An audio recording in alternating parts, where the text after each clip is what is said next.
We're going live with Traina, and the dog. And we got a lot to talk about here on the Locked On Giants podcast coming your way next. You are Locked On Giants, your daily New York Giants podcast. Part of the Locked On Podcast Network, your team every day.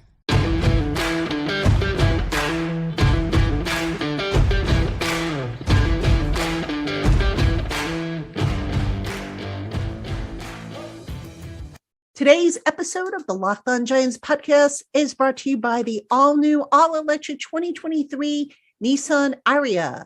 The Nissan Ariya, the EV for people who love to drive. Learn more at nissanusa.com. What is going on, everybody? Welcome to Locked On Giants Live. You got Traina and Tana, and soon to be joined by Dog, who's running a little late tonight, but he did say he will be here, so don't panic. Those of you who came to see the dog, he will be here. He told me, gave me his word. And why wouldn't he be? Because there's so much to talk about. Tana, it's stand up, New York go. Giant fans. It's been a fun free agency. We made one huge splash move, and I'm sure we're going to talk about that on the podcast. And Shane's done a really good job, I think, for the most part, it's been cost-savvy moves, but he's filled a lot of holes leading up into the draft, which is exactly what you want out of free agency. And I think now this has afforded Shane the freedom to do whatever he wants early on in this year's draft. Like, he doesn't have to feel forced now to have to take a wide receiver in the first round. I'm not saying he won't, but he's not forced to do that now. Now he could feel confident. Yeah, I could go corner. I could wait till round 2 or 3. I could go center. I could take the best player on my board available, and that's what you wanted out of this free agency period. And he improved our wide receiving core a ton. I know a lot of people are going to look at it and they're going to say, no, we just brought back the same guys. Darren Waller counts. Darren Waller is basically a wide receiver. You got to figure Wan'Dale Robinson, if he can get back to healthy, is going to be even better this year. And I think Paris Campbell is going to be a nice under-the-radar move. I like that pickup by the New York Giants. So they did, and none of these contracts really damaged the budget past this year for the most part. Waller, you can get out after this year. Campbell's obviously a 1-year deal. Slayton's a 2-year deal that I'm sure if things go really south, you could get out after 1. So to me, he patched holes this year. He allowed himself to further analyze Daniel Jones and focus on other positions in the draft. So I thought it was a great free agency period thus far for Joe Shane. Yes, indeed. And you're right. You know, he basically told everybody what he was going to do. You know, if you think about it, when they signed Daniel Jones and they had him on, the conference call, he basically said, we're going to build around Daniel Jones, which he's done. That, we're going to address the run defense, which he did early on. So basically everything he said he was going to do, he's done so far, and he hasn't killed the cap. Now, obviously they cut Kenny Golladay and they decided to take their medicine, which, I don't blame him. I mean, get that contract off the books. Why do you want a reminder of it? And that money that they saved, that $6.7 million, they were able to add Campbell and these other guys, bring back Slayton. Now, I know some of the people, I saw some of the questions before we went live asking about the cap situation. Guys, the cap is fluid right now. We don't have all the numbers in. Once the numbers come in, which hopefully they'll be in by tomorrow, we'll have a better idea of what they have as far as space goes. But really, I would say at this point, and this is based on what I last saw, the Golladay transaction gave them, I think, $4 million in space. They're going to have to get Leonard Williams done, I think, at some point. Now, I know some people have said, well, they got to do something with Waller. I wouldn't touch Waller's contract right now. Yeah. I would not touch Leonard Williams would be one guy I would touch as far as his contract goes, and see if you can't get something done with Dexter, down the line. So cap situation, I will look into that tomorrow, folks. We'll see, as the numbers continue to come out, that will affect it. But right now, for me to give you an answer, it's going to change. So I won't even attempt it. To me, there's really not a point in even looking at the cap for at least a week till you really get to see what they do with these contracts. They can still move money around. Saquon's another guy you didn't mention. They could still give him an extension. That could alleviate $5 or $6 million on this year's cap. So the Giants still have a lot of options to create cap space. I'm not worried about it. Joe Shane didn't do anything to kill us in terms of future cap space this offseason. So you got to like what you see. And, I think he was smart. Like, a lot of fans are still screaming and crying that we didn't get another number 1 wide receiver. what number one wide receiver was out there, unless you're talking about a fantasy land trade that you don't even know that exists for a guy like a Brandon Ayuk or a T. Higgins. There wasn't a number one wide receiver out there. It was a very thin wide receiver free agency class, and he did the next best thing. He got a number one weapon, and that Right. of course, and that is Waller. And then you pair that with Saquon Barkley. The Giants have good weapons. I'm not going to say they have incredible weapons, but they went from having horrible weapons to now pretty good weapons. And year 2 in an offense for Daniel Jones. So a pretty good offseason so far for Joe Schoen. Yeah, absolutely. Now the key is getting all these guys healthy, keeping them healthy, because Yeah. Waller has had some injury issues. Just keep these guys healthy. That's all they ask. Now, Chris, let me ask you: was there any move that Shane made that really caught you off guard? I have one. I'm going to give. I want to hear what you say first. I mean, Slayton, I guess. But as I saw the offseason develop, I like, if you would have told me before free agency started, I would have said Slayton's not coming back. No chance he's coming back.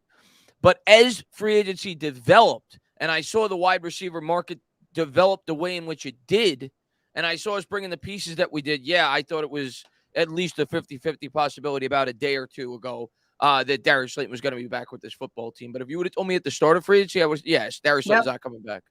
Now, interestingly, Slayton did get interest from Atlanta, and the report is that they offered him more money. He decided to come back. And, hey, by the way, this is a great example, folks. I mean, this is going to fly under the radar, but this is a great example of the Giants organization rewarding guys for their hard work, for being team players.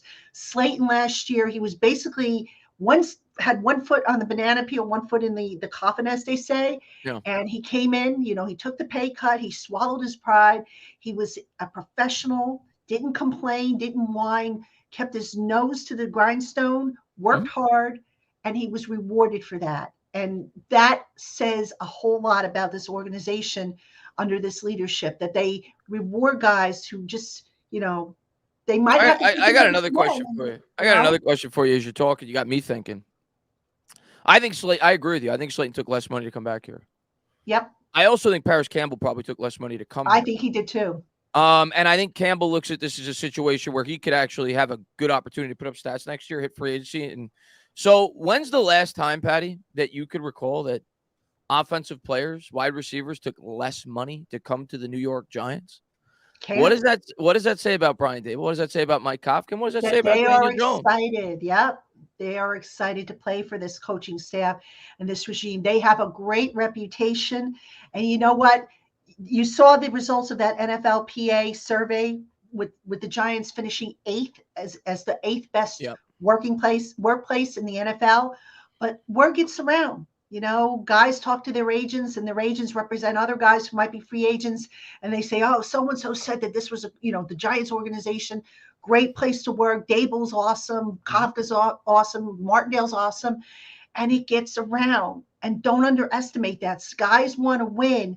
And if it means taking a little less, if you think about it, the money they make in the postseason, while not a whole lot, but it can kind of make up the difference between $1 million and, $1 million here, $1 million there. So definitely, a big factor is this current regime, this current coaching staff, Joe Schoen, just the whole turnaround that they have done.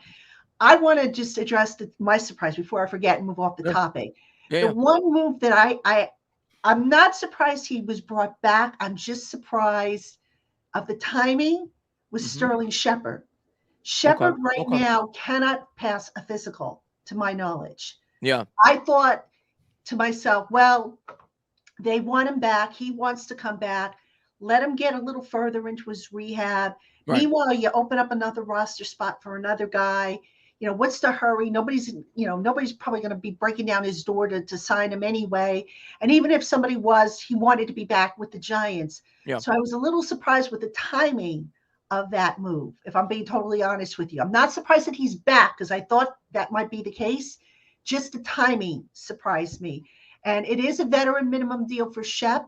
I'm glad he's back. I love Shep. I think he's, what he did last year. Again, this is what I'm talking about when I say this team rewards guys for putting the team above themselves. And that's what he did last year. So I'm absolutely thrilled that he's back. But I was surprised with the timing because I thought, okay, maybe once they fill out the roster and they have to churn it, maybe they churn somebody at the bottom of the roster that they don't need, and so I'll say this, and I'm happy that Shep's back. He's one of my favorite Giants, like ever. Like I love Shep. He's really hard not to really like. I don't think he's a shoo-in to make this team. No. It's basically $1 million contract, and it's basically a camp invite. That's what they gave Shep. They said, "Here's a camp invite. Let's see if you're healthy. Let's see how you do." But make no mistake about it, Jeff Smith they picked up. He could be a guy that contributes on special teams. He could be a back end. Like you look at this receiving core right now, Patty. You got Slayton's obviously going to make the team. You got Paris Campbell's obviously going to make the team. You got obviously Wan'Dale Robinson. You got to figure we're going to. Hodgins, of course. That's 4 already. We're going to draft a wide receiver in the first 3 rounds, more than likely. So that's 5. And then you got Shep and you got Smith and you got what's the dude's name? The Colin Johnson. There's competition at the back end of this roster. So just because we signed Shepard, I don't think it's a shoo-in that he's going to make this team. Exactly. Absolutely. But you know what? Give him a chance. Of course. When I spoke to him, I think it was during the playoffs period. He was very optimistic. He told me his rehab was ahead of schedule. He felt that he would be back. He told me he wasn't done. He wanted to leave on his terms. And look, how can you not root for Shep? I mean, have to. You have to, exactly. Slayton's another guy. Now, I'll admit, I did not think they would bring Slayton back. No. I thought maybe, they draft or maybe they go in a different direction with him. I don't hate that move. I don't either. I don't hate it. I mean, I mentioned how Slayton worked his tail off and was rewarded. The drops do bother me, but, considering the role in the offense he had and how he produced, I don't hate the move. I still think the Giants will probably add another receiver in the draft. Mm-hmm. I think we can forget about the guy with the 3 initials that everybody seems to want back, OBJ. Yeah, no. Ain't happening, guys. I'm sorry. No. I know some of you are like, is it happening? I'm like, no. I think we could probably forget about a trade at this point. I don't think they're going to make a trade for DeAndre Hopkins or Jerry Jeudy. They made their trade. Right, exactly. Waller was their trade. Yeah, I agree with you. I don't think we're making a trade either. Yeah, somebody asked me, would the Giants give up a second and a fifth to get a Hopkins? Nah, not happening. No. I don't see it happening. I think, now of the signings that they did make, I like Waller was by trade, but I like the linebacker that they signed, Bobby Okereke. I hope I said I'm going to sound it out for you because I had to do it about sorry. Okereke. That's how it's pronounced. Okereke. That's right. Okereke. Jake Arthur told me it's like carrot cake, so I should have remembered that. Yeah. I didn't have carrot. Bobby Okereke. Yeah, I'm excited about that move too. And durability. That's something that Joe Schoen was certainly looking at with him. He's only missed 2 games since he's been in the pros. I think he's going to fit our defense really well. He's got good side-to-side quickness. I think he's a bit underrated in coverage when you watch some of his highlights. And he looks like he's got a good nose for the ball. So obviously a huge need of ours. The guy's got almost 300 combined tackles over the last 2 years. And for anybody that was complaining about the contract, it was less than the per-year average of Blake Martinez when he signed his 3 years later when the cap is higher and for the same exact guaranteed money. 22.5 for both contracts. So he's young. And I think that was another thing that Joe Schoen was looking at with a lot of these free agents, right? Look at what he did. He spent some money on Paris Campbell. That's a young player who hasn't maybe quite peaked yet. Same thing with Bobby Okereke. He was not looking at established 30-year-olds. He's looking at 25, 26-year-olds that he thinks he could get, even Daniel Jones, that he thinks he could get more out of than what the back of their football card currently says. And to your point, Okereke was on the conference call with us today. Super nice guy, by the way. I mean, really a good talker, very intelligent, and very excited to play in this defense. I put an article up on Giants Country about how he's looking forward to, blitzing more and just, how confident he is. They added speed, a guy who has sideline to sideline range. I mean, how many times did we have to see the Giants linebackers getting burnt by tight ends and running backs out of the backfield? Yeah. I was getting tired of it. I think in Okereke, they finally, have a guy there who can, put a stop to that. And then if you get a healthy Darian Beavers back, Beavers is your thumper in that group. That inside linebacker group just got improved by tenfold. And don't be surprised if we draft a linebacker, right? Round 3 or round 4 wouldn't surprise me. I'm excited. I am so excited about the draft now.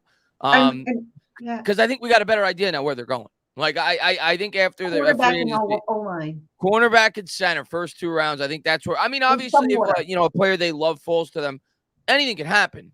But that's where my head's at going into the draft. Like I'd be very surprised. Yeah. When I still haven't done a mock draft for this podcast. I will do a mock draft once free agency settles down a little bit because I kind of wanted to see. But right now, I would say probably go cornerback. You want to pair somebody up with a Dory Jackson for the final year, or Dory's got one more year in his contract and then it voids out. Yeah. And then, then you move on. But because this is a deep cornerback class, you might even get 2 cornerbacks. But I definitely could see them maybe getting a center. If Schmitz is sitting there at 25, I wouldn't hate it if they grabbed him. I would love it. I wouldn't hate that move. I wouldn't just not hate it. I would love it. I know a lot of Giants fans want that flashy toy, but give me the center. Give me that big fella in the middle. Corner or center for me in the first round. I'm really not even thinking wide receiver at this point. Now, I'm not either. Yeah, don't get me wrong. If there's a receiver there that they love and they think he could be a number 1, okay, I'm going to support it. Obviously, we don't have a number 1 on this team right now. But for me, if there's a center there that you think is a legit, like really good high-end center, obviously a corner, a big need of this team, I think that's where my head's at as a fan going in this draft. I want a center or a corner with that 25th overall pick. Yeah, right now I would lean more towards center. I mean, when I do the mock, I usually use a simulator, and if Schmitz is on the board at 25, that's my pick. Yeah. Cornerback, it's interesting. I think the Eagles may look to get a corner for the future, but this is such a deep class at cornerback where if you wanted to wait till round 2 to get it, you probably could, and you could probably still get a future starter. But I do think that's a position they're going to have to address. They haven't yet addressed it yet in free agency. Moreau hasn't been re-signed. I think they have another guy who is a free agent. They've got to address that position, I think. And, offensive line, we talk about center. Gates is gone. Boo-hoo. Yes, I did shed it there. Gates I know he got a 3-year deal. What was I didn't see the dollar amount. I got to look it up. But I'll look it up. Yeah, I don't remember what it was, but it was significant. Good for Nick. I'm happy he got it. He wanted to start someplace. He wanted to be paid. You're not bad. I just saw 3 years, 16.5. Yeah, yeah. Good for him. He wasn't going to get that here. Yeah. I mean, I think I told you guys this for months now that I didn't have a good feeling about Nick coming back, and obviously I knew a little bit more than I was letting on, but it's a shame he's going down to Washington. They got to face him twice a year, but just a sweetheart of a guy. And I wish him nothing but the best. He's just super. How could you not love him? How could you not love him? I mean, I hate who he's playing for now, but yeah, definitely. And speaking of another former Giant, by the way, Patty, what were the Browns smoking? And I love Dalvin Tomlinson. But what were the Browns smoking? They paid him almost $15 million a year. Oh, man. Well, this is the same team that gave Deshaun Watson a fully guaranteed contract, remember? So, That's a good point. So, desperate times call for desperate measures. I don't know. But, yeah, that was interesting to say the least. But yeah, now on the offensive line, interestingly, Shane did say they anticipate having competition at left guard and center. So let's take a look at those spots right now. So at left guard, you figure Ben Bredesen, who could also play center. Feliciano, surprisingly, hasn't been re-signed yet. I thought for sure he'd be like one of the first guys they brought back because I know how much he's appreciated by that coaching staff. They have Azudu, who probably will compete for left guard. You got to bring a center. I mean, the cards are shaping up for a center. Now, where does Shane Lemieux fit in? Does he get another chance? Because he's missed the last 2 years pretty much with injuries. Do you give him another shot? I don't think he's going to compete for the center spot, even though I know he trained for it.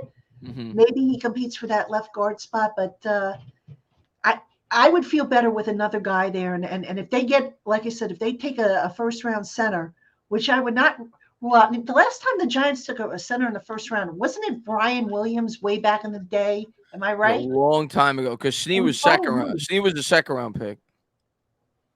Yeah, Snee was a guard. Right, So right. Yeah, interior lineman. I But I yeah, think I think the last time they took a pure center in the first round, and if anybody out there remembers, it was Brian Williams. I don't remember what year it was, but I want to say it was towards the end of the '90s, if I yeah. remember It's been correctly. a long time. Let's put it that way. Yeah, it's definitely been a long time, and of course, his career unfortunately ended when he got poked in the eye, and he was never the same. The poor guy never, had double vision or whatnot. But yeah.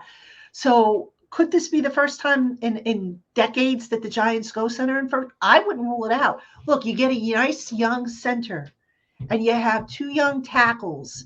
You've got, potentially a young guard at left guard, assuming that Azudu develops and comes back from that neck injury.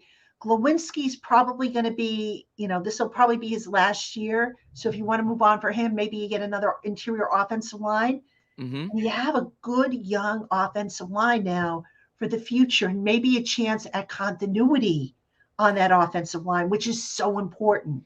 Yeah, if it's not the first round, I definitely think it'll be the second. I think we're going center early in this draft. I'd be surprised if we don't. I'd be rather disappointed if we don't, because I don't want John Feliciano to be the starter day one for this team on the offensive line at that center position. I want an I'd upgrade be there. okay if he was a backup. I don't think I'd Oh, want him. backup's fine, or even Yeah, a guy that starts the year and then the rookie transitions into it, say week 4 or week 5. I'm cool with that too. But I want a young center in this draft. as do I, for sure. So, yeah, I think we're on the same page with that. I mean, Yeah. offensive line, so important. And, people keep asking me, oh, what are they doing on the offensive line? I know the Titan center is out there, but he's had some injury issues, so I don't know if he's an option. A guy that I was keeping an eye on, and I wonder if Buffalo's going to cut him. I could see him maybe being a stopgap. Mitch Morse. If Buffalo cuts him, I could see him as a stopgap over John Feliciano. And then maybe if the Giants go and add the young guy in the draft, then it kind of plays out. So Possible. We're not necessarily done yet in free agency. I don't think we're making another huge move, but we still may make a couple of nice little pickups here and there. yeah, I agree with you. I definitely think I don't think they're done with free agency either. I mean, of course, let's see what the money looks like. That's going to be Mm-hmm. important. That's going to tell us a lot. Mm-hmm. But I don't think there's going to be a major splash. I think your splash was really Okereke and the Waller trade, which really isn't a splash financially, but they did invest, a draft asset. And how nice was it? They flipped that pick that they got for Kadarius Toney to get a guy who can, maybe help the passing game. Yeah, I mean, in the end, we ended up trading Kadarius Toney for Darren Waller and a 5th or 6th round pick, whatever it was. So, I mean, what more do you want if you're a Giants fan? That's brilliant by Joe Schoen. And he didn't give away any draft capital at the trade deadline and reach on a wide receiver. You look at what the Bears did. I mean, my God, give the 32nd pick for Chase Claypool. We end up with Hodgins for free. So Joe Schoen did a great job monitoring the market, and so far so good. I think Joe Schoen's been disciplined. Every one of these contracts, I think, are very well structured. He's giving himself a lot of options in all of these contracts. The Waller contract, like we talked about, that he traded for, he didn't construct, but he traded for it. He could get out after 1 year with no dead cap hit. The Daniel Jones contract, he left himself out after 2 years. He has not given a ridiculous contract to Saquon Barkley, which, by the way, I feel bad for Saquon Barkley, because if he had the opportunity, when you look at this running back market, he had the opportunity to take $12.5 million during the regular season on the bye. He's not getting that. You see what these running backs are signing for. Barkley be lucky to get 10 or 11 at this point on a multi-year contract, because it sucks for him. But the running back market just completely tanked. Yeah. I mean, Zeke cut, and you don't hear people banging down the door for him. Yeah. I mean, yeah, it's not a good market. And, I know they had a offer on the table. I think they had got as high as 13 and a half, and that still wasn't good enough. So right now, Barkley is looking at some lost Benjamins. Yeah. Now maybe he makes it back in endorsements. I don't know. A lot of people ask, They say, well, will Barkley hold out? I don't think he would hold out for the season. Might he skip the off-season program? Possibly. But, here's the thing. Barkley takes pride in being a team leader, being a captain. Yeah. If he does that, he puts that in jeopardy. And where's his leverage at this point? And he has no leverage. Exactly. There's no leverage at this point if you're Saquon Barkley. So I don't see it. I don't. I think it would be foolish for him. People say, well, it's his body. He has every right. Yeah, he does have a right to hold out. Don't get me wrong, but I don't see what the point is. It's not going to change the Giants' offer. They're not going to, suddenly say, oh, Saquon, we'll give you $16 million like Christian McCaffrey. No, they can't. No, they can't. No, I mean, Barkley, I don't know the details on what the full details on what was being offered to him, but from what I understand, it had some mechanisms like Daniel Jones's contract with outs and everything like that, and bonuses and incentives and all that good stuff. So I just don't know what his side is thinking. At some point, look, I have this conversation with people all the time. At some point, the player's got to sit down with the agent and say, get the deal done. Stop fooling around. Get it done. Now, I don't know what conversations Saquon has had with his agent, if he's just pretty much letting her handle everything and, just keep me apprised once a week or whatever. But at some point, and what I like, Shane said that he, hey, he sat down and he had conversations with Saquon. And I spoke about the transparency with this front office and this coaching staff. And I give it to you straight. This is a tactic. I don't know if you remember, George Young used to do this back in the day, where George Young would sit down one-on-one with a player and say, look, this is where we're at. This is what we're trying to do. Do you want to be here or do you not want to be here? And if you want to be here, then let's get with your agent. Let's get this done and let's move on. If you don't want to be here, tell me, we'll stop negotiating and you can go and good luck to you. And that's what Shane's doing. I think we're going to get him back. I think we're going to get an extension done, but for a lot less than I thought we were going to get it done. I think so too. I could see like a 3 for or 4 for 40 now, or with a with maybe look at what Miles Sanders got. So what do you get, like 6, 7? What was it? 4 for 30? It wasn't much.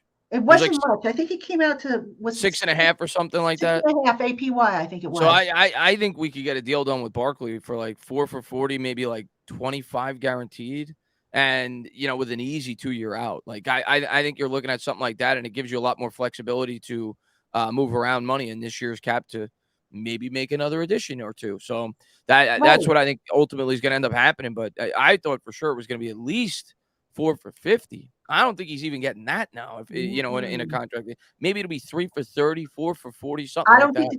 I don't think the Giants go higher than 13.5, and that's with incentives. I don't even think it's getting to 12.5.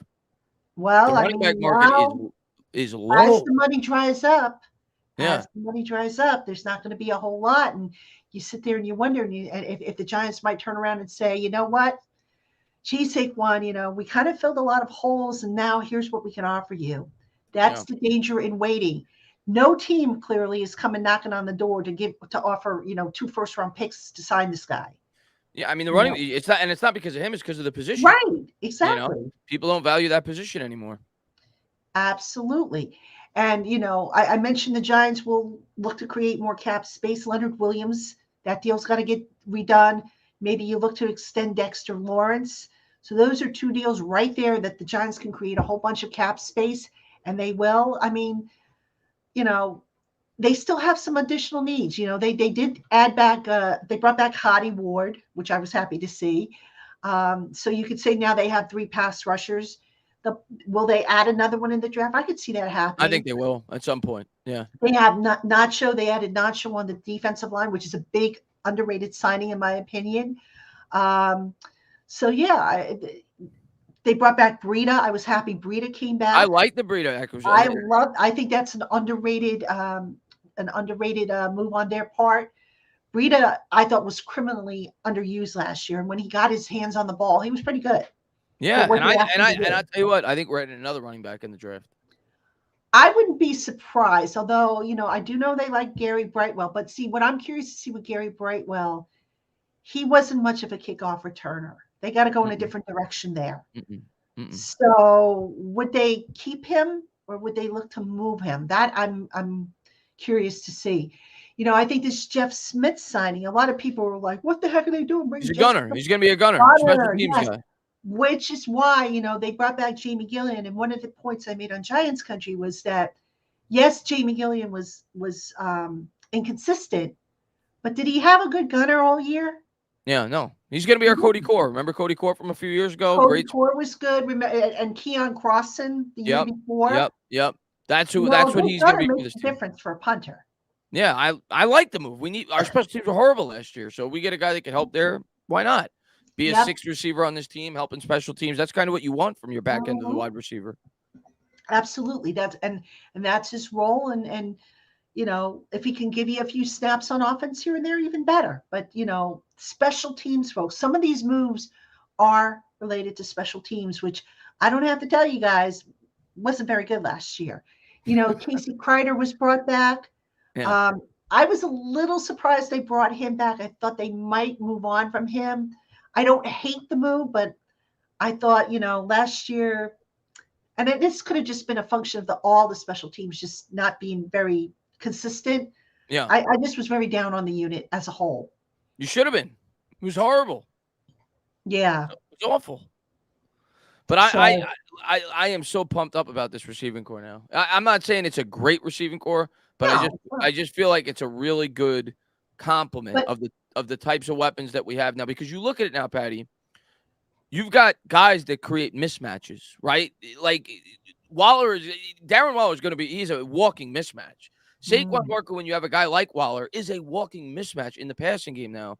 Plus, you got Daniel Jones's legs. Like, the defense has to think about so many different things. And now you got speed, not just with Slayton, but now you get Paris Campbell. Guy ran a 4.31 coming into the pros, and they got height. Campbell's 6'1", Slayton 6'1", Waller's 6'6", Bellinger's 6'5", Hodgins is 6'4". So they've got a good, they got something gelling here with this receiving core. I like it. Yes. And folks, don't forget, I'm going to have another episode, a taped episode. I spoke with Jake Arthur about Paris Campbell, some really good stuff. I might even snippet that. I might even preview that on my Instagram account. So if you want to follow me on Instagram, the information's below at Patty Traina, PATTITRAINA. I've been posting videos and cards and all kinds of stuff on Instagram. So do give me a follow over there if you want to keep up with the snippets, because I do put little clips from the shows. I've been trying to preview stuff just to kind of give you a little taste of what's to come. So I hope you will check that out. Chris, what else do you, I mean, I go back to, again, what Shane said at the Combine. I go back to the stuff he said since the offseason, in his year-end presser. And if you remember, he said with regards to a receiver, and Dog, by the way, Dog just came in. So let me add him to the stream, and then I'll continue my point. What is up, Dog? Sorry, fashionably late over here today. Not a problem. Story. I just started making a point. So you get settled. Let me make a point. All right. What I was just starting to say is that at the end of the year, at Shane's year-end presser, he was talking about you can find receiver talent anywhere. He said we were going to look everywhere for it and he didn't say this part, but when you say everywhere, figure on the roster, you figure in free agency, you figure in the draft. And this goes back to what I said before. He told everybody basically what his plan was. He didn't give specifics, he didn't give names, but he kind of outlined what he was going to do. And what's not to love about this guy? I mean, he's transparent with the fans. Yeah. He doesn't BS or play games with the media like, past GMs might have done. And he's not letting grass grow underneath his feet. So what is not to love about this guy? That's what I love about him since he's gotten here. And people just want to continue to doubt what the guy says. I get it, because of Gettleman, he didn't always tell the truth. He wasn't always straightforward, but Joe Shane's a different animal. His first year here, he came right out and said Daniel Jones is going to be the starting quarterback. Basically with 4 or 5 games to go, he gave you the sense Daniel Jones is going to be the starting quarterback. People kept fighting him. He told you that he was going to address needs on this team. He's going to address the wide receiver. He's starting to do it. The one thing that I have noticed from him, though, is he has also come out when we're asked about the wide receiver a lot. He said, listen, there's a lot of needs on this team. So he's kind of downplayed I think it's leaning more and more. The more hints that he's gotten, it's why I've been so on board with thinking that they're going to go cornerback in the first round. He has basically said that without saying it. Whenever he always says, oh, I know everybody's obsessed with the wide receiver position, but there's a lot of other needs on this team. I think he sees the wide receiving core this year. I think we're going corner. I thought we were going corner before free agency. Now I definitely think we're going corner in the first round, if not the center. I don't think we're going wide receiver, especially I after don't what think we're going receiver either. And again, if Schmitz is sitting there, I think he is the blue chipper, the one guy I could make a case for. Now I saw some people say, well, what about Tippmann from Wisconsin? I wouldn't hate that move, but I wouldn't do that in the first round. Yeah, second round. Yeah. I mean, Dog, let's just get you caught up. Your thoughts on what Shane has done so far. Shane's the main. Shane is the main. I love it. I love what he did. I mean, I was happy that they got the Jones deal done. It allowed us to hang on to Saquon. It allowed us to move Jones's money around. So we had much better cap flexibility. Akira K, great. I thought that was something we desperately needed. Big time inside linebacker, athletic and tackle, can cover. God, did we need that? Doesn't mean Simpson's off the board either at 25 if he's there. Right. But what I love about Shane, and when I did the videos on this, some people come in, oh, injury, they got injury problems. And that may be true. But what Shane has done is not handicapped the salary cap in 2024. Nope. If Darren Waller stinks, you cut him, no penalty. But he's under contract for the next 4 years. That is a very low risk, high reward signing. Yep. Paris Campbell ran a 4.31 40. Injury problems. Broke out last year with 63 catches on a bad Colts team with a quarterback carousel. Tons of athleticism. I actually thought the Giants might draft him in 2019. I remember we both liked him. Yes, we both liked him. Yeah. If he's and Bad Dog, another guy we both liked, Isaiah Hodgins, that same draft. That's correct. So and then they get Darius Slayton. They're not hurting themselves going to 2024. What Joe Shane has done is brought in wide receivers, inside line, things that he needs in the worst way. But if they don't work, you can move on from them and do it again. The cap in 2024 is really healthy. So I like that. As I said in my video, Dave Gettleman always made splashes. But when you splash, sometimes you sink right to the bottom. You got to swim too. So Joe Shane hasn't made such a big splash as he's letting us swim. And the Giants are swimming in the right direction. I'm anxious to see what he does with this draft. I think offensive line will be addressed. I don't think there's any question. I think they're going to take it, maybe not in the first round, but they're going to take a big swing at the interior offensive line in this draft. Tight end is not out of the realm of possibility. I love that Darren Waller trade. I love that. My brother-in-law is a Raider fan. I texted him right away. I said, thank you for that. And every Raider fan that's on my channel, like, you're gonna love Waller bad. He's a beast. You're gonna love that. And if he's healthy, you think about the red zone offense the last few years. It's been terrible. One of the worst in the league for years. Last year we were right around the top 10, if not in the top 10. I think Darren Waller's top 5. Right. Darren Waller's just gonna make that better if he's healthy. Having him and Bellinger down there, Daniel Jones. And guys like Isaiah Hodgins, who was huge in the red zone. Then you got shifty guys if Sterling Shepard can stay healthy. Wandell Ross. I mean, it's ifs. But you're going to get a guy that's never been injured in his career, and the dude could get injured. It's football. It happens. But you can't sit there and play scared like, oh, my God, he's had injuries. We can't. Yeah. If they would have signed. Dad, at the end of the day, we traded Kadarius Toney, who was a walking, talking injury, and we got an extra 5th or 6th round pick, and we got Waller out of it. Right. So if we had Toney here, he was still going to be a walking, talking injury. Yep. So we flipped Toney, and we got an extra pick, and we got Darren Waller, who's one of the top 4 or 5 tight ends when he's healthy in the sport, and completely changes this offense. So there's really nothing to hate about this trade if you're a New York Giants fan. No. He's really a better weapon than any individual wide receiver that was available. Yep. I've seen some people say, well, they have to lower Waller's number. I wouldn't touch his contract this year. I wouldn't either. I mean, he's coming off 2 injured seasons. He's over 30. You tend to be, I know I get a little queasy when guys are over 30 and, they carry big numbers, mind you. But wow, what does Patty think of me? I'm 47. I mean, my God. Well, I'm older than you, but I won't say that. I got a birthday coming up. So. But yeah, I mean, I do, it's like if he's still performing at a high level, don't get me wrong, but when he's coming off 2 years of injuries, but like you said, maybe they're freak injuries. And, Waller, when he was on the call with us the other day, very, very forthcoming, very honest. Mm-hmm. I mean, and that's the other thing I got to say, I got to comment the Giants on. The guys that they're bringing in seem like stand-up guys. Mm-hmm. Kerry Kay today, I'm sitting there going, dang, this guy is, he just. Well, so that's another thing. That's another thing Shane has said, Patty. In the locker room, and if they're like that with the media, just imagine what they're going to be in the locker room. Well, that's another thing Shane has said, Patty. Like whenever you guys, whenever I hear you guys ask him questions, one thing that he always hammers home with when they talk about, Saquon Barkley, his character, so on and so forth.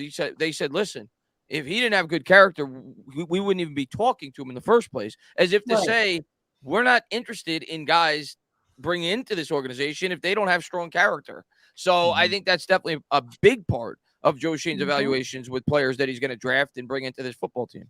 Yeah, listen, the players, the other thing is you got a really good coaching staff. And I think Mike Kafka can have a field day with the talent that he's bringing in. And again, these are things that we've done, again, not splashes, but, improvements to weaknesses on this team and not carrying into the next season. So if this, like I said, if this doesn't work, you can wipe the slate clean. You have a much healthier cap in 2024 and you move on. But I'm so anxious. I'm always anxious for the draft. Usually we're really anxious because we're picking in the top 6. We're picking 25th. But I'm anxious to see if Shane makes any moves, if he trades back or what he does. His vision, I'm buying in. I mean, I know I did this with Joe Judge. Bad dog, you believe in Joe Judge? Joe Judge got You're me, a man. fan Joe at the end of the day. What do you have fun buying? Joe Judge was a good talker. He was a good talker. Yeah. Crappy coach. Patriots fans, any Patriots fans out there, get him the hell away from Mac Jones. Joe Judge should never coach a quarterback with the last name of Jones, ever. They got Juju Smith-Schuster. The other thing I want to say about Paris Campbell, and I forgot to mention this in the video I did today. And Chris will tell you, I really liked McCole Hardman. Like, I was a guy like McCole Hardman. Nice fit. And Paris Campbell is similar to McCole Hardman. They're both very fast, very athletic, but they've dealt with injuries. Yeah. So I like the move. Patty, I did want to ask you this, because I mentioned this in the video I did today too. The Leonard Williams contract, are they going to do anything with that? Like, he's a massive bite out of it. Yeah, I would be stunned if they don't. I mean, he's got a $32 million cap hit. The only thing they can do with him, people say, restructure. No, you got to extend. Right. You got to extend here. Now, I would do maybe another, rip up the last year of the deal, which right now is a voidable year, and just give him another, I would say another 2-3 years with maybe an out after, with 1 year remaining or something like that. I've been playing around with some numbers. Mm-hmm. The problem that they're going to have, and let me just call up his contract because I want to make sure that I quote this correctly. The problem, I wasn't sure what his contract was beyond the season. Like, I didn't see what it was. Here's the problem with his contract. He's gone. It's his last year. So, it is his last year. I thought it was. So he has a prorated signing bonus of $14.26 million this year.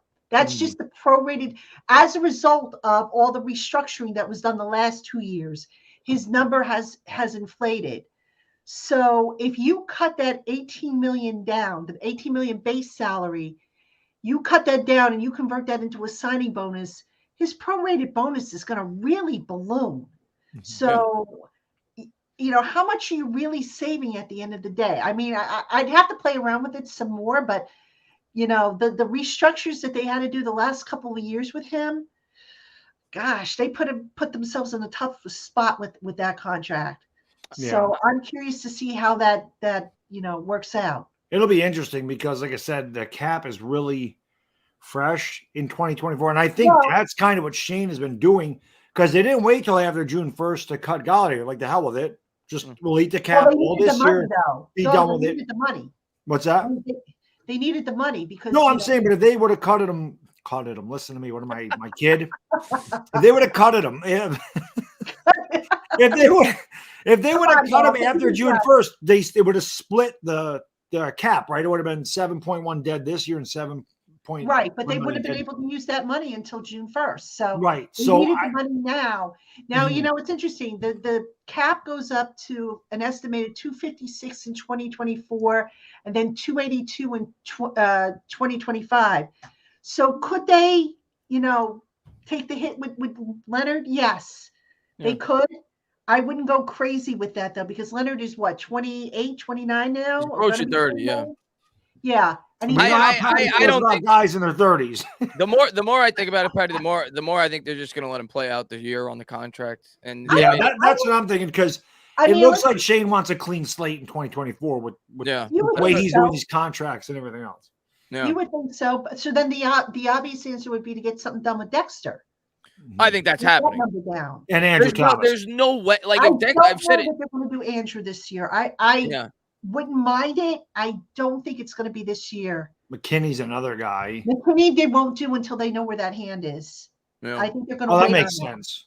What's the deal with Love? Is he gone? Love is like gone now, right? He's not coming back. You think Love's gone, Patty? Julian Love, he's gone? So I think, I do. I do. Yeah. He was working out with the Seahawks, I heard today, right? Or something like that. He traveled to the Seattle. Seahawks. Were you surprised that they re-signed Darius Slayton? Because I was. I worked this morning. I'm looking around, and I thought for sure he was going to the Falcons, because I heard they made him an offer. They're the favorite to sign him. And as I'm making the Paris Campbell video, and I even say, this may mean that Darius Slayton's going. It might not. I'm like, I don't know if the Falcons signed him. There's talk about it, but I didn't look at it. And I was making that video. It came out that he gave him 2 years. He can earn up to $16 million. So good for him. You know what? Good for him. Yeah, I agree. For it. And he's a guy that Jones is comfortable with. Mm-hmm. And I think that he just has to catch the ball. I mean, Slayton's good. He's got to finish those catches. Bother me. No. And you know what? I admire. I think I've said this many times. I've gone on the record as saying this. Pro's pro. He didn't. You look at how Golladay whined last year. I should be playing regardless. Excuse me. Whereas Slayton was like, I have to go out and I have to earn it. Just totally different approaches. Slayton took a pay cut to stay with the Giants, and it paid off for him because he had a good year, and now he got paid. And I told Patty Bad Dog, first off, when's the last time guys on offense took pay cuts to play with the Giants? Because I think Slayton could have got a little more, and I think Paris Campbell could have gotten more. Yeah, but I think these guys see Dable. I think they see Kafka. I think they see Jones. They see stability, and they see a team that's on the rise. Yeah. And you're also playing in a big market. So when these teams start to go this way, guys are going to jump on board. That's the same thing with the Knicks. And the Knicks have been bad for years. They're much better this year. They're fun to watch again. Yep. But the Knicks have always had a hard time getting that big free agent because people looked at the franchise and go, where is that franchise going? There's no direction. Nope. So guys like Kyrie Irving, Kevin Durant, they went to the Nets. So the Giants were having harder times bringing in, now players are jumping at the bid. Like, I want to get on board. I want to get on this. This is going somewhere. And I want to stay. I want to stay here. Yeah. Yeah, exactly. Yeah. That's too, Chris. Yes, I want to stay here. I don't want to leave. I want to play for the Giants. I want to play for Brian Dable. Yeah. And that speaks volumes. It does.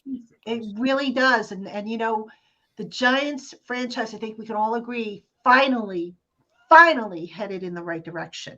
There's no doubt about it. No doubt about it. No doubt. All right, listen, everybody. I got to take a commercial break, first of two. So don't go anywhere. We'll start. If you have questions, pop them into the chat box.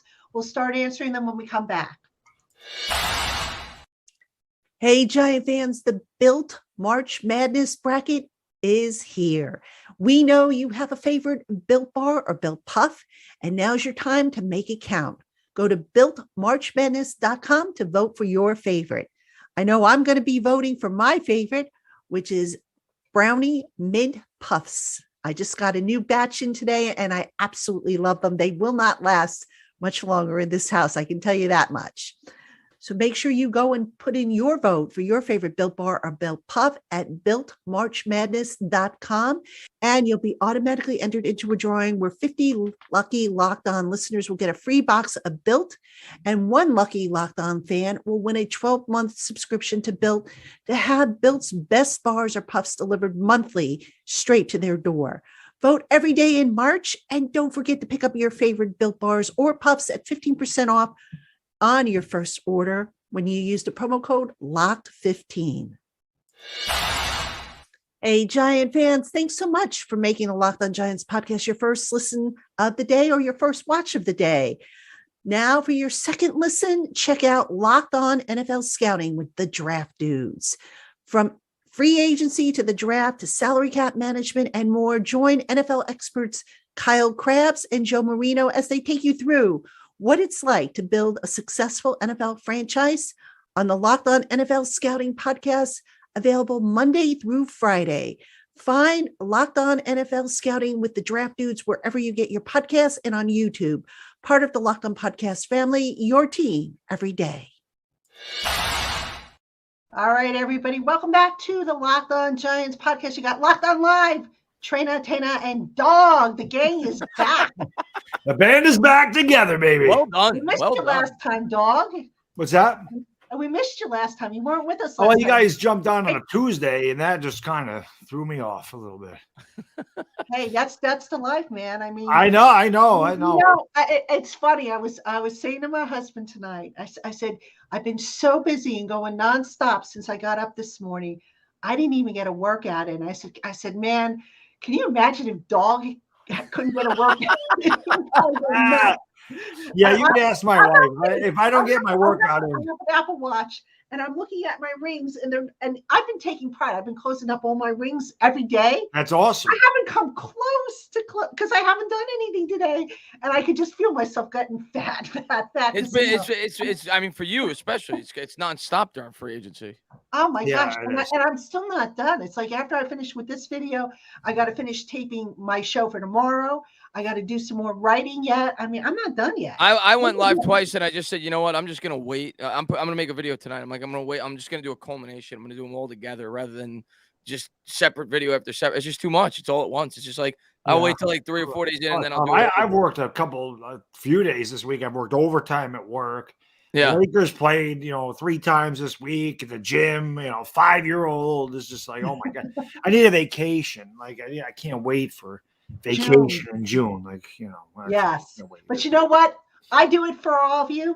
I love doing it. I mean, does it knock the heck out of me? Did I sneak in? Oh yeah, I love doing it. Yeah, I took a 20-minute power nap today. I'm not gonna lie. I also took a Built Bar. I got that box of Dog. You gotta try these mint brownie bars. That's right. Boy, I just drank this. I was like, these brownie bars or puffs rather are amazing. But anyway, yeah, I said I gotta try those.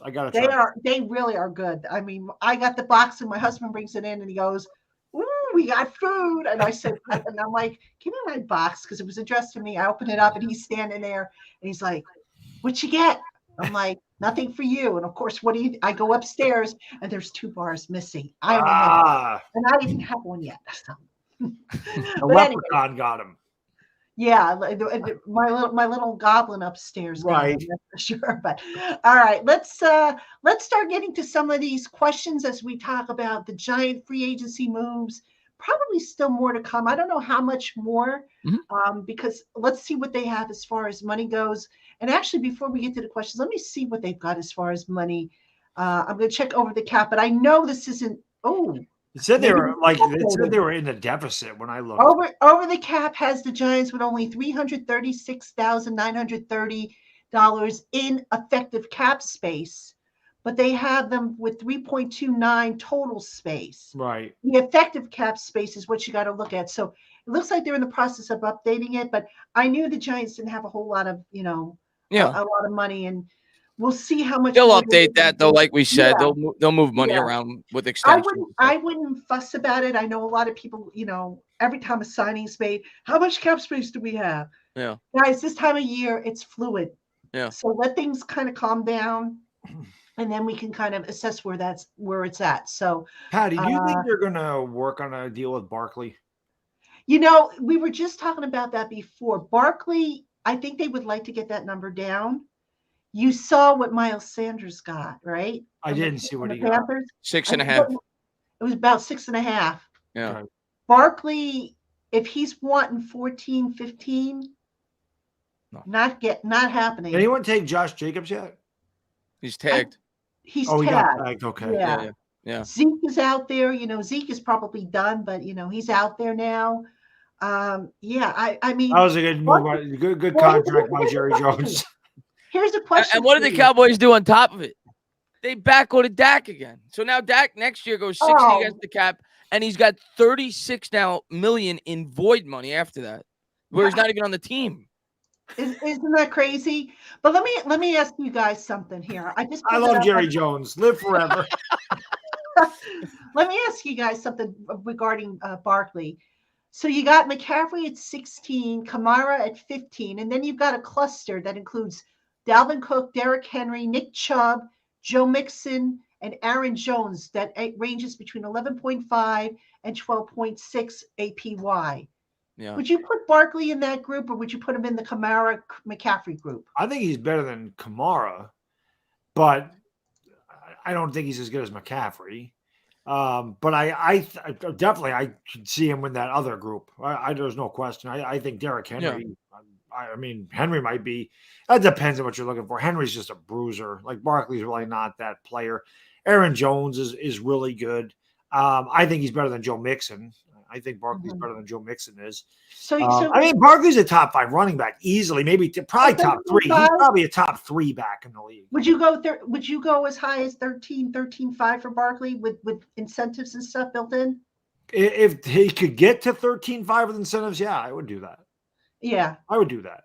Yeah.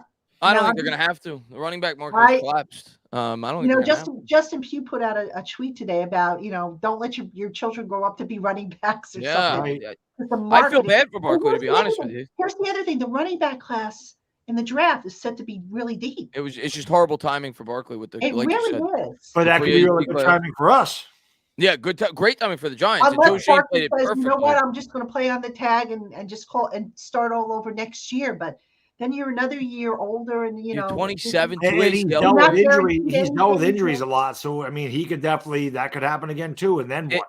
You got to take the 25-30 guaranteed if the Giants offer it to you. Yeah. You got. I think that would be smart, but we'll see. I mean, right now I think they're just going to kind of let it flow out and see how it works. But all right, let's get to some of these questions here. SR 92007: Will the Giants keep Richie James and O'Shane Zimenez?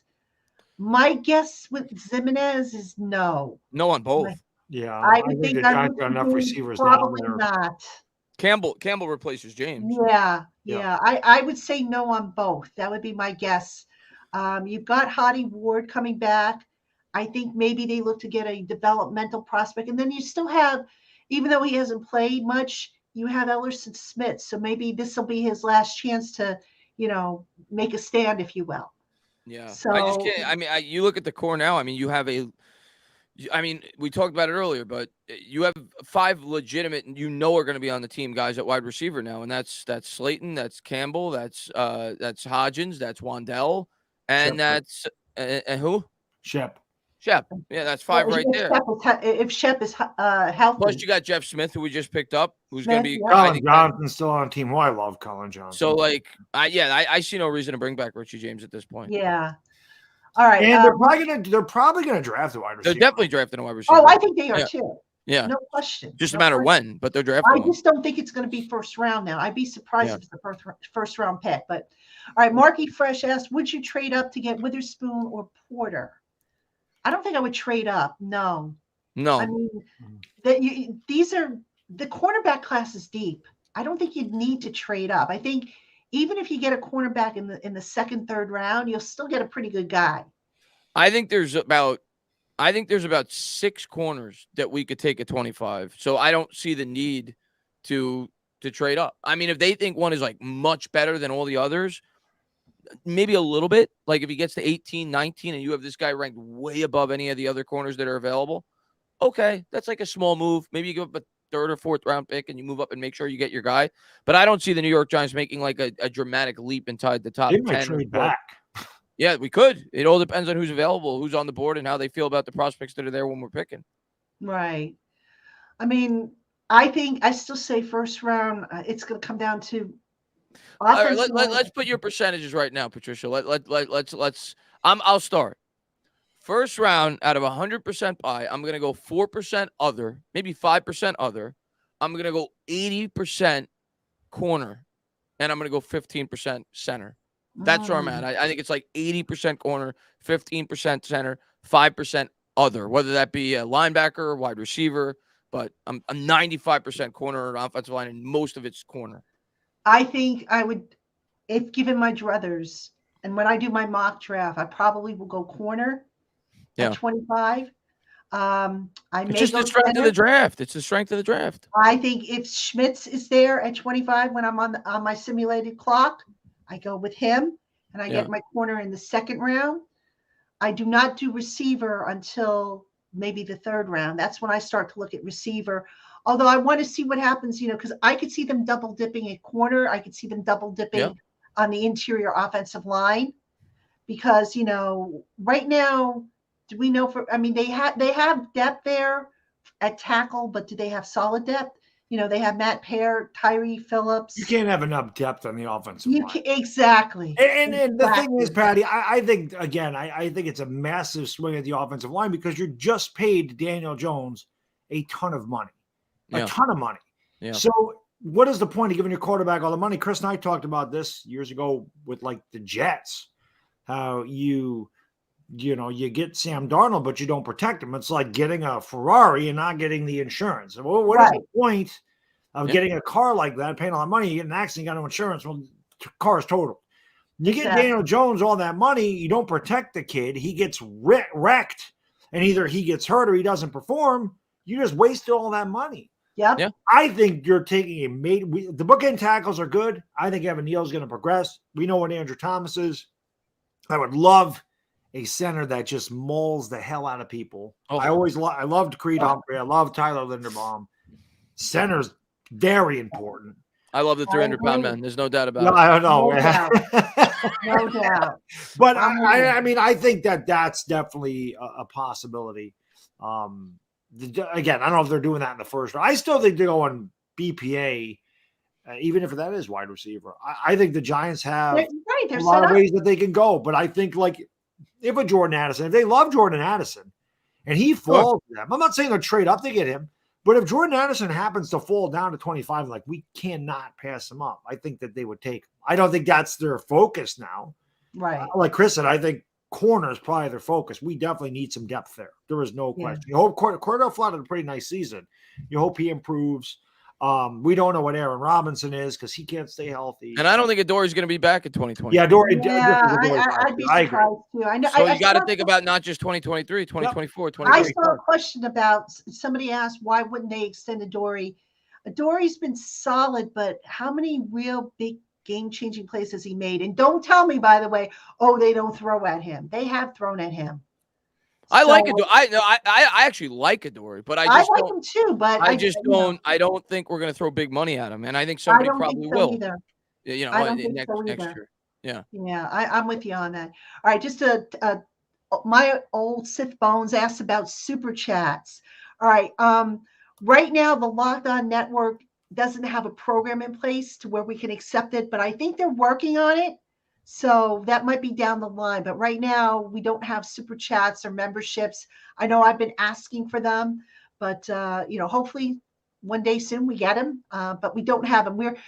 This channel is governed by a bigger network. So we're owned by Tegna, and all the individual Locked On channels are, part of the Tegna umbrella. So even though we as the host plan our shows and the topics and the guests and all that stuff, there's still procedures and policies we have to follow. So, but I thank you. Sounds like, if we had it, you would donate. And those of you who would donate, I would appreciate, I appreciate the sentiments. But right now, look, the feedback you guys and gals give me, and it's been tremendous. The fact that I have over 6,000 subscribers, which I never ever thought I would see. I mean, I thought I'd be lucky to see. How's your Twitter numbers? We talked about your Twitter numbers last time. Somebody was bragging that they passed you. Let me see for a second. My Twitter numbers are, what am I up to now? 32.761. And I am approaching 2,000 on Instagram. My Instagram, we lost dog here. Uh-oh. He'll be back.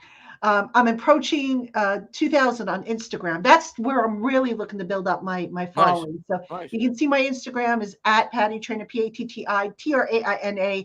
Please follow because I put up clips, preview clips, clips from with the interviews that I'm doing, just all kinds of little things. I'll have videos from practice coming up, especially from the OTAs. So you won't want to miss it. And then every once in a while, I post something that's not football related. Like I do a motivational quote of the day, which a lot of people seem to like. And sometimes I talk about food or music, whatever. But Do you play the guitar on Instagram?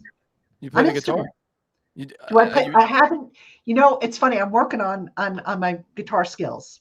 Mm-hmm. But yes, I have been practicing. Matter of fact, you can't see it, but I've got blisters on my fingers from playing the guitar. But yes, I learned how to play Sweet Child of Mine, and I'm working on some Kiss songs ahead of the big Kiss concert at the end of the year. Can't wait. So all right, let's see what other questions we got. Bitcoin King says, hello guys, love ya. We love you too. Thank you for joining Bitcoin. us. Thank you for being here, buddy. Andrew Christopher says hi. Hello, Andrew. Hola, Andrew. Yep. Let's see. We have any questions? Let me look through the chat. Let me help you out. Here we go. Mary Walsh wants to know, where does Odell end up? I think I didn't I see the Cowboys, Chiefs, and was it the Bills were the three finalists for Odell? I think it's going to be Dallas. I thought it was going to be Kansas City up until about 3 or 4 days ago. I think it's going to be Dallas. It's just that just seems perfect for Odell, doesn't it? Like he seems like a Cowboy to me, like that. You know what? I hope that he does big personality. I hope he does go to Dallas, because that team, I don't think they're built to win. All right, Dog is back. What was? I don't know what's going on. Like, I don't know if it's me that's having the problem. Like you sound like you're underwater. Like, I don't know if that was me, that my internet was being shoddy or what there. Yeah, you dropped out for a bit, so it was unless you dropped yourself out.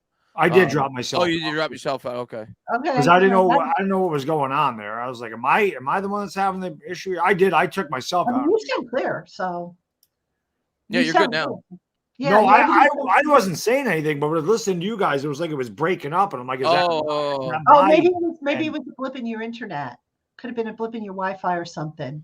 I don't use Wi-Fi. I actually use an Ethernet cable because I don't like. Sometimes that happens to me. That used to happen to me a lot on my old laptop when I'd be on the group conference calls, the video calls, and everything would just be slow. And finally, I upgraded to the. I've had this computer sitting in reserve for 2 years. My husband's like, "When are you going to use it?" I'm like, "Now it's time." So now I'm using the new computer, and he's like, "Yeah, now it's out of date. Now we got to get a new one." So, but I use computers until I beat them up. So, all right, let's take some more questions here. Daryl LeGrand, do you think the Giants go another wide receiver to go along with O-line and D-line in the draft now that they're elevating other positions in free agency? Yeah, I mean, I don't think you rule out another receiver, because the receiving process is deep. I don't know necessarily that it's going to be round one. O-line, I think, is more of a priority. D-line, I could see them, maybe they add another guy, but let's see where DJ Davidson is. Let's not forget about him. I think we have a tendency to forget about guys that ended on injured reserve when we look at the depth. I do know they like DJ Davidson. Will they add another guy? You never know. Maybe somebody will show up in the undrafted free agent group. I definitely think we could add another defensive lineman, especially if they don't extend Leo, because Leo's not going to be over. I wouldn't be shocked if we take a defensive lineman in the second or third round. Not that I'm predicting it, but I wouldn't be shocked. Yeah, absolutely. Yeah. All right. Playoff PS, is Feliciano back? As of now, no, he's not re-signed. Will he be back? You know what? I thought he would have been signed by now, because I do know the coaching staff likes him. But I wonder if they're maybe reevaluating their thoughts there. I mean, you got to get a center. You've just lost Gates. And right now, your only real center, I think, on the team is Bredesen, right? Unless I'm missing somebody. Am I missing anybody? No, I think you're right. I think it's Bredesen. That's it. So, I mean, he's not even really a center. He's a guard. Exactly. So that's why I say get a legitimate center, somebody who played it in college, not a guard convert. Yeah. I mean, come on. What are we doing? With you. That's why I'm wondering if maybe, Schmitz, if he's sitting there and the Lions don't grab him before the Giants get a chance to get him, maybe Schmitz goes in the first round. I would take him. Yeah. Give me those big.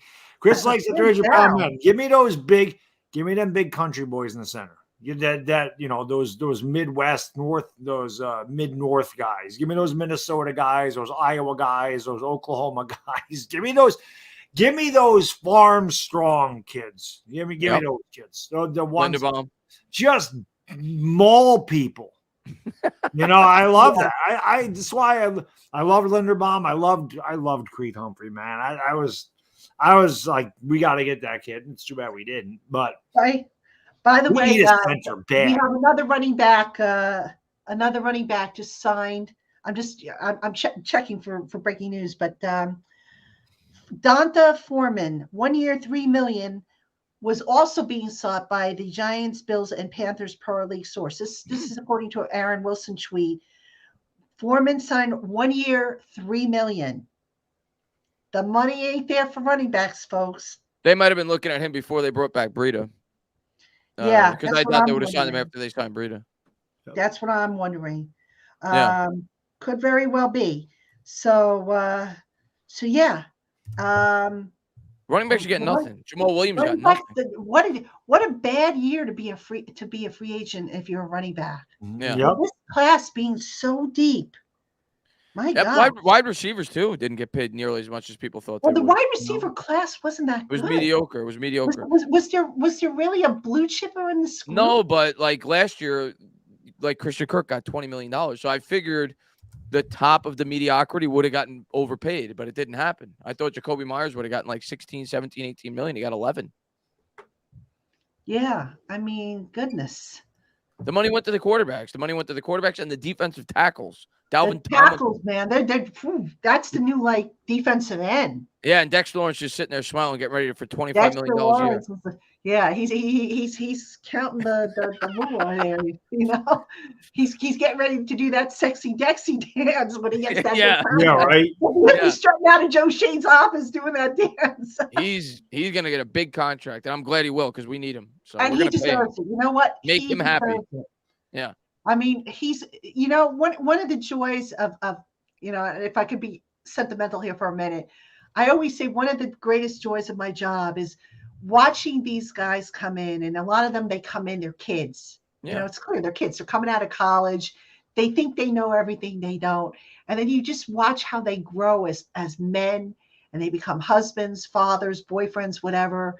They become leaders on their team. And it's just so rewarding to see that maturation process with some of these guys. Now, some of them, they don't grow up, and they, you just sit there and you say, it happens. But Dexter's one such guy who came in, and I remember he was so quiet. He, to get him to talk, it was like pulling teeth. And now he's always friendly and smiling and laughing and always willing to chit chat and everything.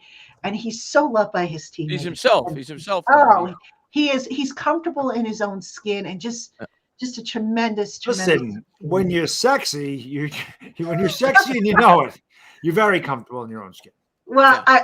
I got to tell you a funny story about Dexter. So Dexter is looking to design his own clothing line, as is Xavier McKinney. So I was talking to Dexter, and I said to him, "So how far along are you on designing your own clothing line?" And he said to me, "It's coming along." He says, "I have some ideas." I says, "Well, you got some competition across the locker room there. McKinney's looking to design his own clothing line." He goes, so he's like, "Well, yeah, his line is going to be different than mine." So I said, "How so?"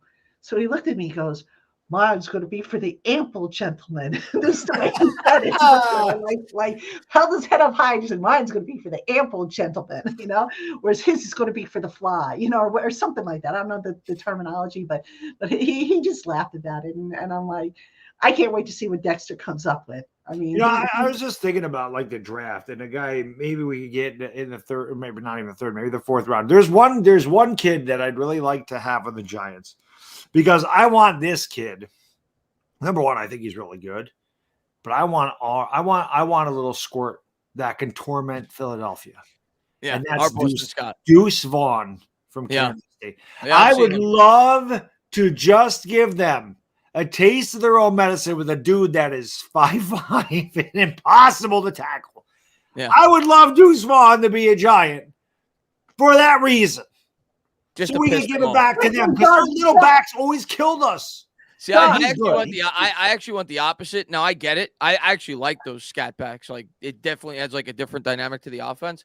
I want that bruiser this year, and if we're getting a running back, like I feel like I want that Jacobs type running back. That guy I feel like would complement Saquon Barkley really well and would allow you maybe to prolong Saquon Barkley's career a little bit if you were to use a big back It takes the big hits between the tackles. You use Barkley a little bit more as a pass catcher. So I actually want the Giants to go out and get a bruiser this year. That's what I'm hoping for. I want that Wait, little guy. Doug, I want the squirt. You want the squirt? I want the squirt. Wait, are you not happy that there's a mass exodus going on in Philadelphia with some of these guys? Oh, it's great. I mean, come on, It seems like they're keeping a lot of. I've never seen a fan base was so happy about getting Rashad Penny. It was insane. Is Rashad Penny better than Miles Sanders? It depends on who you ask. Okay. No, well, the Eagle fans go, oh yeah, we upgraded. Listen, I don't know how the hell they keep bringing all these guys back. I looked at their cap number, and they're still like under the cap, but the dead cap of some of these players is unreal. And I'm they like, didn't even pay Jalen Hurts yet, Bad Dog. What's that? Wait till they pay Jalen Hurts. Well, yeah, they haven't even paid Jalen Hurts. And I'm like, when does all this dead cap catch up with Philadelphia?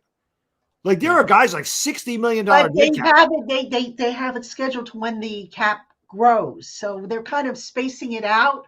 God, they got a lot of dead cap on that. Jalen Hurts going to get $55 million a year. I'm going to laugh my ass off.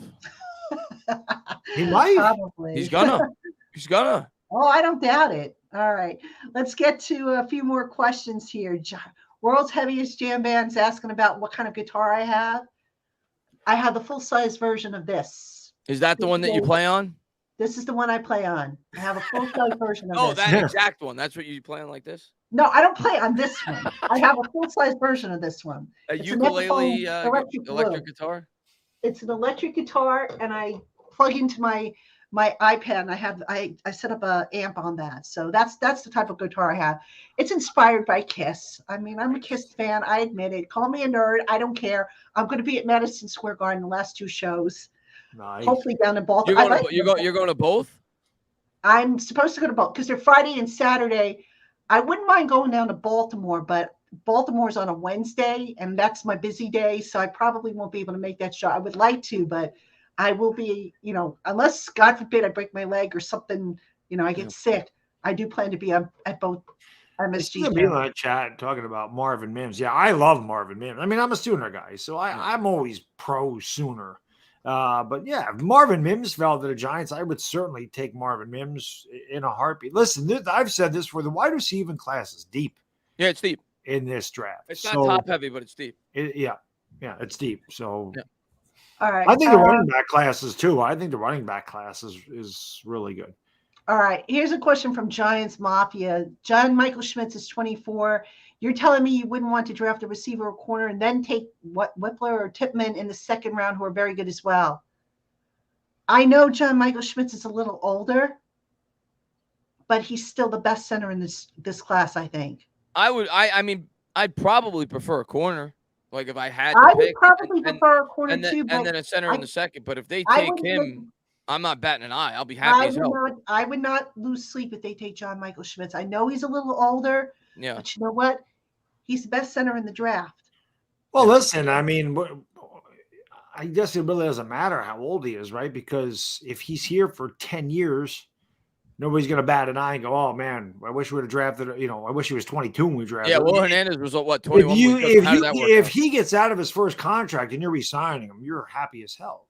Yeah. Right. That you've got him into his 30s. And that obviously pays off. So right.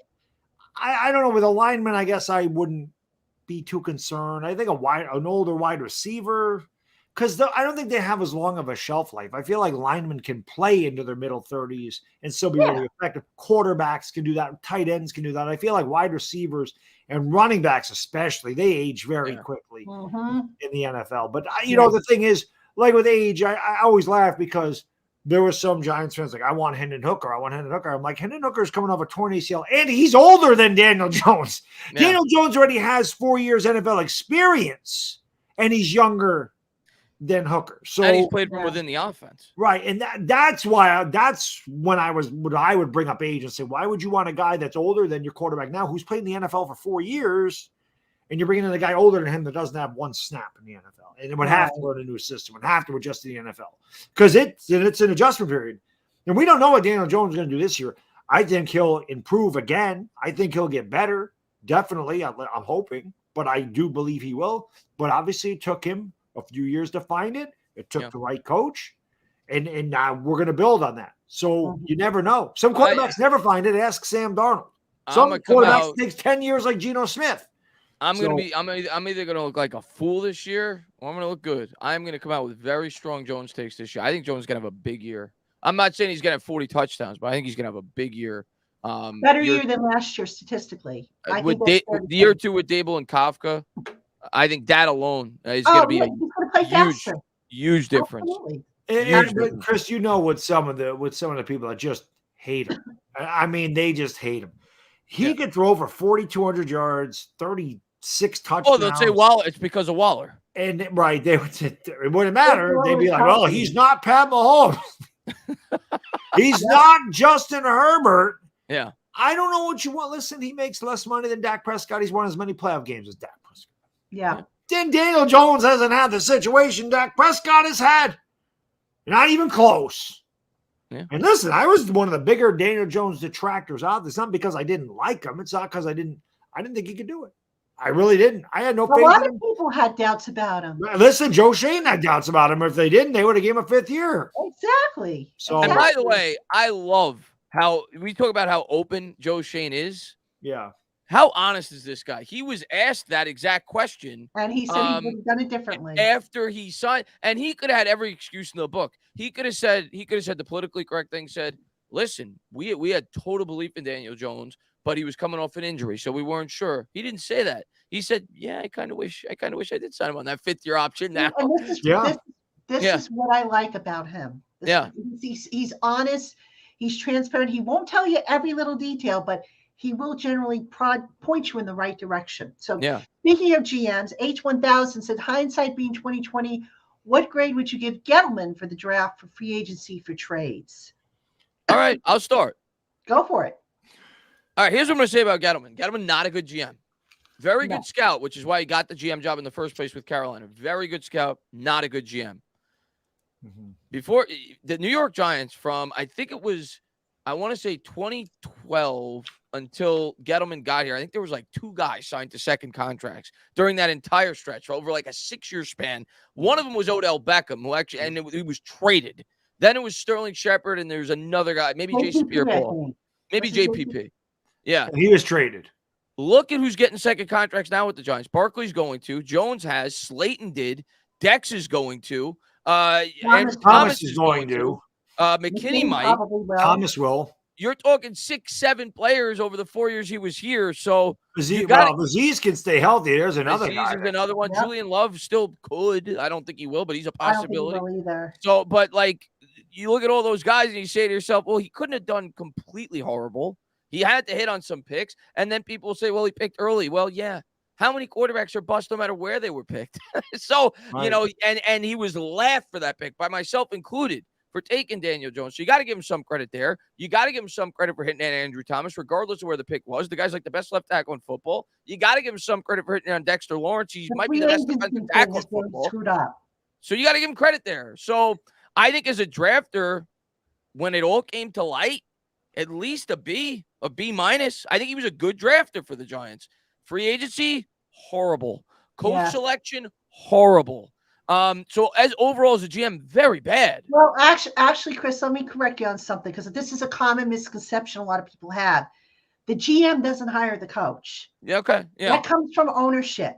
Does the GM get involved with interviewing the coach? Is there a dialogue there to make sure that they can work together? Yes. But ultimately, the decision on who the head coach is, that's ownership. That is not the GM. Yeah. Just to clarify that. With Gettleman, good drafter. Yes, we'll give him that. The free agent, even though I can kind of see the reason behind it, I think some of the contracts, who is he competing for to get Jonathan Stewart, for example? Some of those contracts were just awful. And you look at the cap management. Oh, my gosh. And you look at, the thing that I just totally went, my head exploded, was when they went a couple of years ago and they signed all those free agents. Kyle Rudolph, I mean, the second he failed his physical, you should have canceled out that contract. Yeah. Oh, we do everything with class. Come on, man. This is a business. Right. Nobody would have faulted you if you'd backed out of that contract. That's like He lost me last you're going to marry somebody who you find out cheated on you the night before the wedding and say, well, I've got too much class to call off the wedding. Right. Come on. Yeah, you got to do what's best for you. And that was not best for the Giants. And they're still paying for it. They're still paying for the cap miscues. Kenny Galladay contract. I mean, Kenny Galladay's collecting a bonus, and he's not even on the roster because that bonus was fully guaranteed at signing. Yeah, it's the gift. He was a disaster in free agency. Disaster. Yeah, he was awful with the cap. I mean, terrible. Oh my goodness. Honest, yeah, I agree. I think drafting wise, I think he did a good job. I would give him, like Chris said, probably a B-, a B. I certainly, there's a lot of players on this team that are still around, and with a good coach, you've seen the talent there.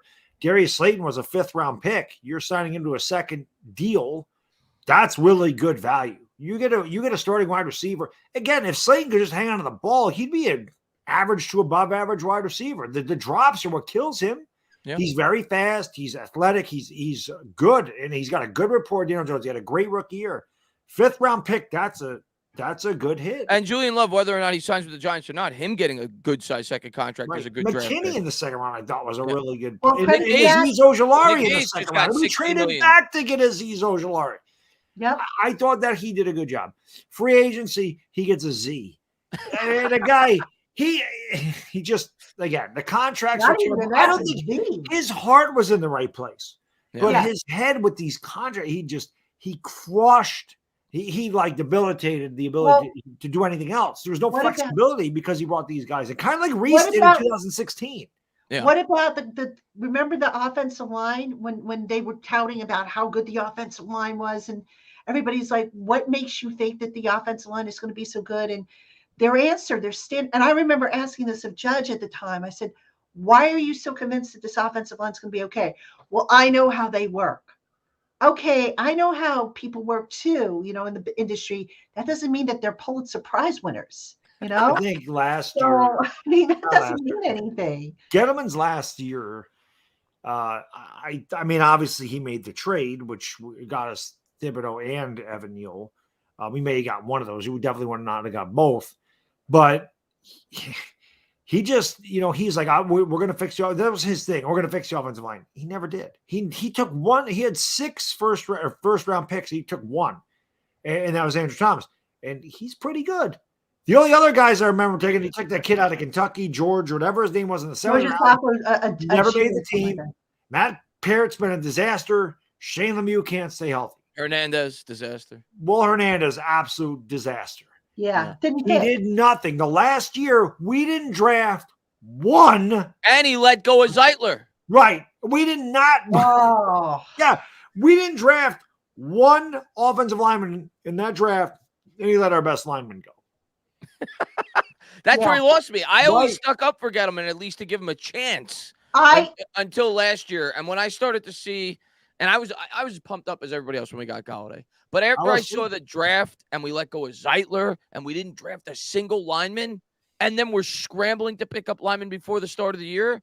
Yeah, in the back of my head, I'm like, Gettleman's in trouble. It's like, you know what? Yeah. I don't think it's any secret that I, for a number of years, supported Gettleman. But when I started to see the cap management go south, I was like, what are we doing here?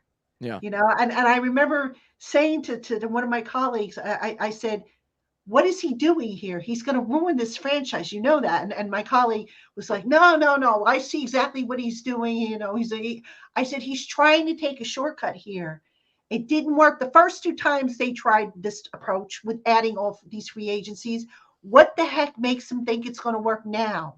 I understood it. And then they didn't have money. Do you remember a couple of years ago, they didn't have enough money to even staff a full roster? Right. Yeah, they feel I was like, are you kidding me? Patty, I understood it, but it was a horrible decision. The reason I say I understood it was Daniel Jones. That's his quarterback. He was trying to maximize him while he was still on his rookie deal. And it was also bad luck in a sense that the pandemic hit. Had the pandemic not hit, it would have been a 20% difference in terms of cap space because it decreased by 10% instead of increasing by 10%. And it just so happened to be the third year of Daniel Jones. So Gettleman said, I got to go for it now. It's year 3. It's put up or shut up time for the quarterback that I drafted. So I understood it, but it was a disaster. Like they forced something that wasn't there. And that's Joe Schoen did the exact opposite. Like Joe Schoen at the trade deadline did not force something that wasn't there. He didn't go out there and force the trade because the team was having more success than they've had in a decade and tried to force a trade that would hurt the future. Same thing in free agency this year. You haven't seen him get these mega contracts to just get immediate gratification. He's thinking both trying to improve now, but also in the future. Gettleman was all in on his quarterback, and he was trying to get the most out of him. I understood it, but it failed miserably. You build through the draft, and that's if Gettleman would have done this differently the way Schoen is, where he wasn't going out. And again, I was pumped up when they got Kenny Galladay. I was like, listen, man, the Giants were 6-10, which that was great for us. I mean, 6-10, going in the right direction. The game we won in Seattle, I'm like, oh, Joe Judge is the man. I'm like, that was a new coaching staff, pandemic. They had no training camp. They had no scrimmage. They had no preseason games. They had nothing. And they had improved. And I'm like, now, wow, can you imagine with a full year under this guy and this coaching staff, and now you're adding a number 1 wide receiver and you're getting a number 2 corner and Adoree Jackson. The Giants are going to be really good. Well, it went the complete opposite direction. But I think if Dave Gettleman was better with the cap and more patient like Schoen has been and just relied on himself to draft the talent, they would have been in a much better situation. You build through the draft. I can't say that enough. The teams that are constantly competitive are the ones that constantly draft well. The Steelers, even when they're bad, they're a 500 team. When they're bad, when they're at their worst, Baltimore's always competitive. And I hate Philadelphia with a passion. By the way, they're competitive because they don't have to draft a receiver. They draft very well. By the way, the numbers are in for Paris Campbell, if anybody's interested. Let me hear. 1 year, $6.7 million max value deal, $3 million base value, $1.5 million signing bonus, $1.4 million salary guaranteed, $100,000 per game active roster bonus, $2 million in incentives, and a $100,000 workout bonus. So he's going to get most of that money. He's going to get most of that money. But if I go work out with the Giants, can I get $100,000? You want $500,000. I think that's the max. But Shane's doing exactly. I'll take $100,000. They have to cart me off. Gave out six-figure workout bonuses like they were going out of style. I think that's a great. I think that is a great deal for Paris Campbell because I think he's going to sign with the Giants this year, and he's going to have a good year, and if he could stay healthy. And he's going to get a big contract with another team the next year. I really believe that. I could see him having an 850-yard season this year. I think he's going to have a good year. I think the following year, I think the receiver class might be a little bit better. Because this year, I've heard people say that this year's class, both in the draft and free agency, not particularly strong.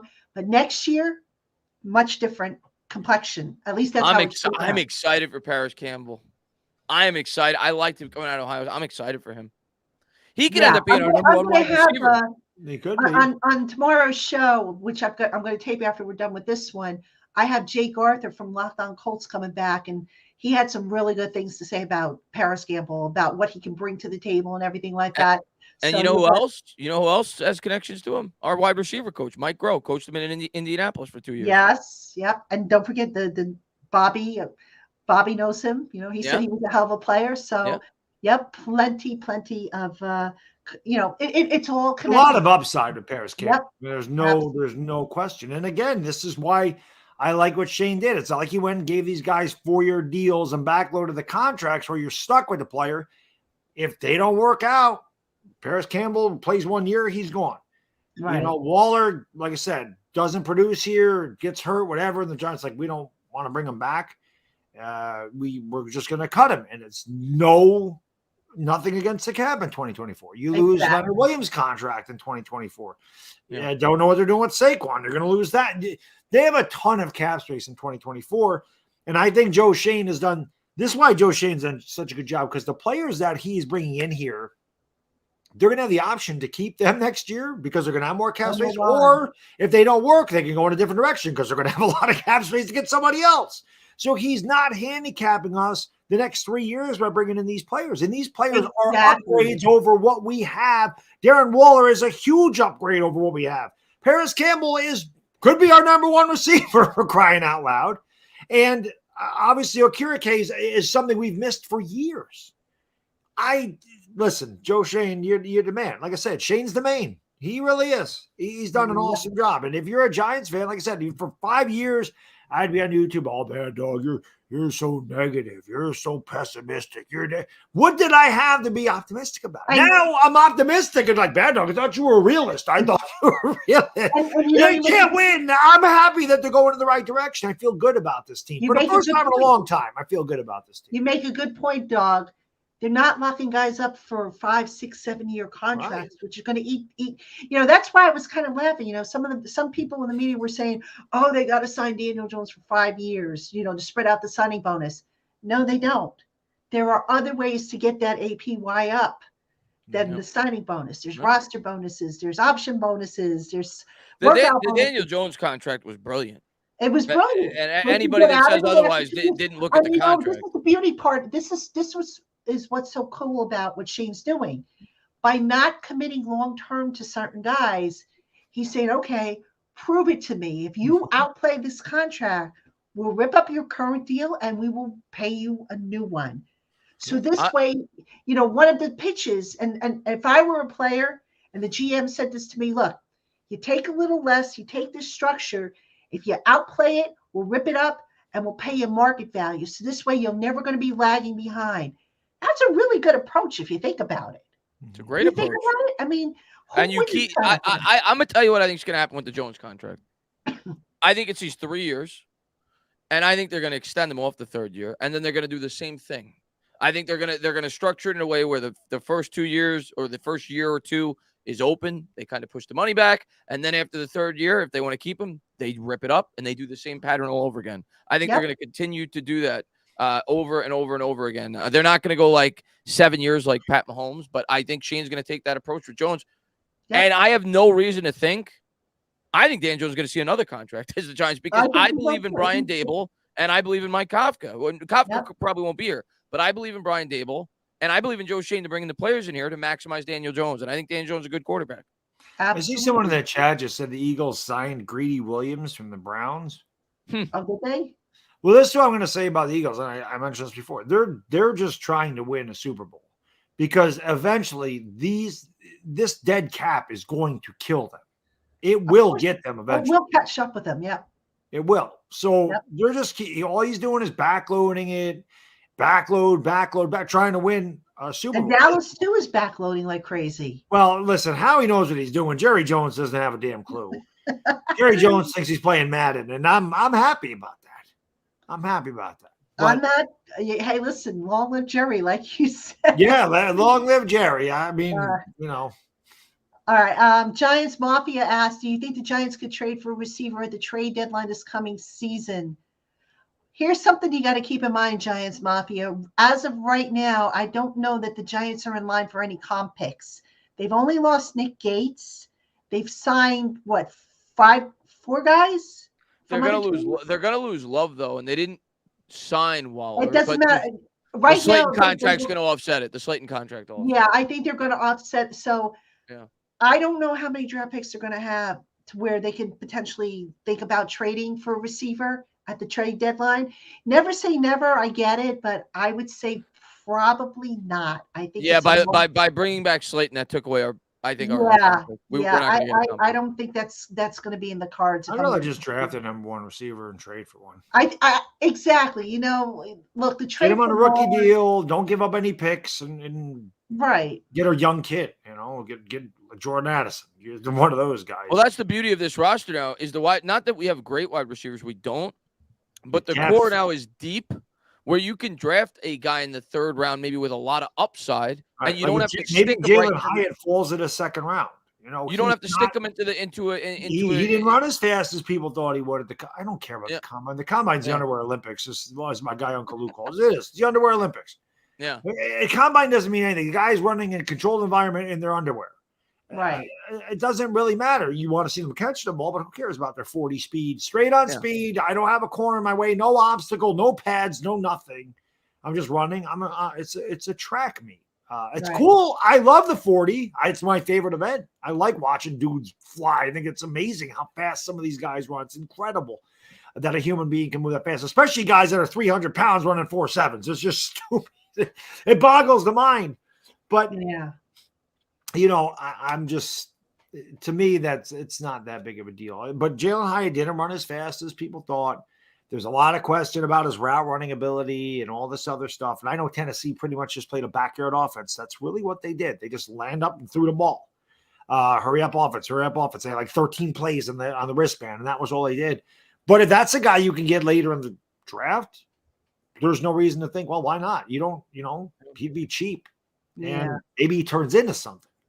So we'll see. Yeah, and there's no pressure day one on this guy, because now if you take a wide receiver in the third round with like a lot of upside, he's not going to get thrusted into a starting role. He's going to get to learn under some of these vets, because you got Slayton on the team. You picked up Campbell. You've got Hodgins. You got Shepard. You've got Waller, who's basically a wide receiver. Yep.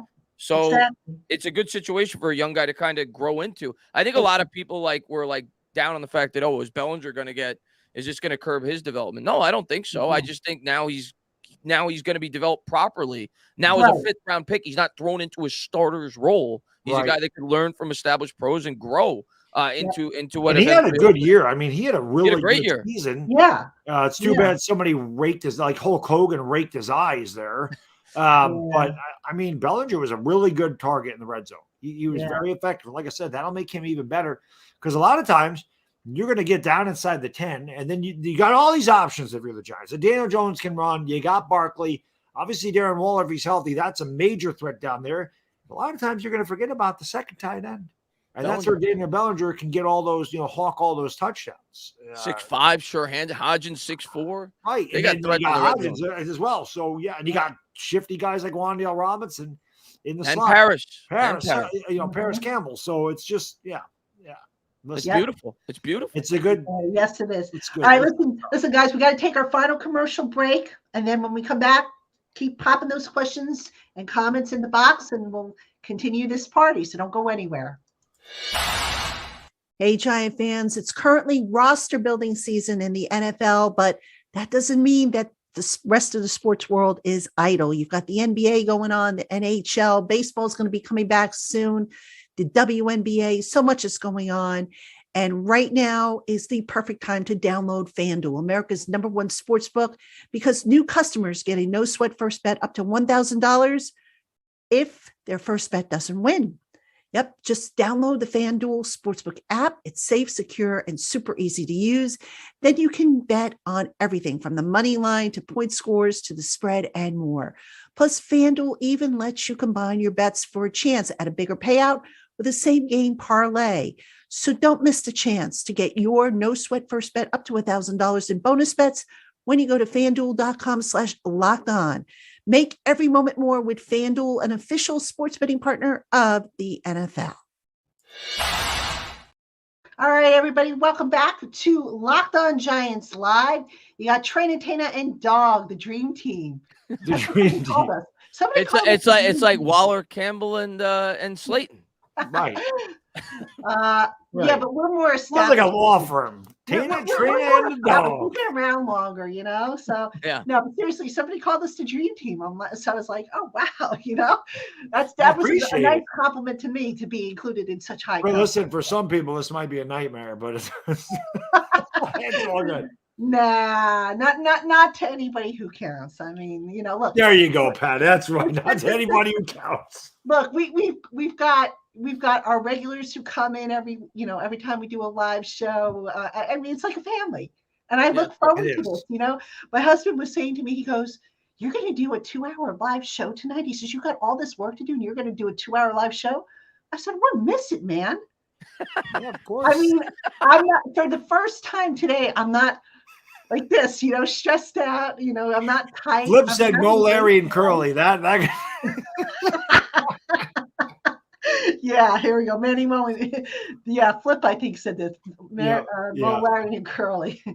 So, but seriously, I have a lot of fun in these live streams, and we've got stuff to talk about, good stuff to talk about. Yes. So why not? Why not break up the monotony? And I'm still going to do another show for tomorrow because You're a lunatic. Listen, the You're a draft lunatic. isn't that far away.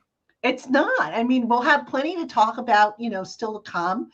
I'm getting ready to line up guests coming up for, once free agency kind of dies down a little bit. So I have so much coming up for you guys. And I can't wait to share it with you all. And also, we've got stuff over on Giants Country, the site I write for. So please be checking that out as well. I know a lot of you have, and I appreciate it.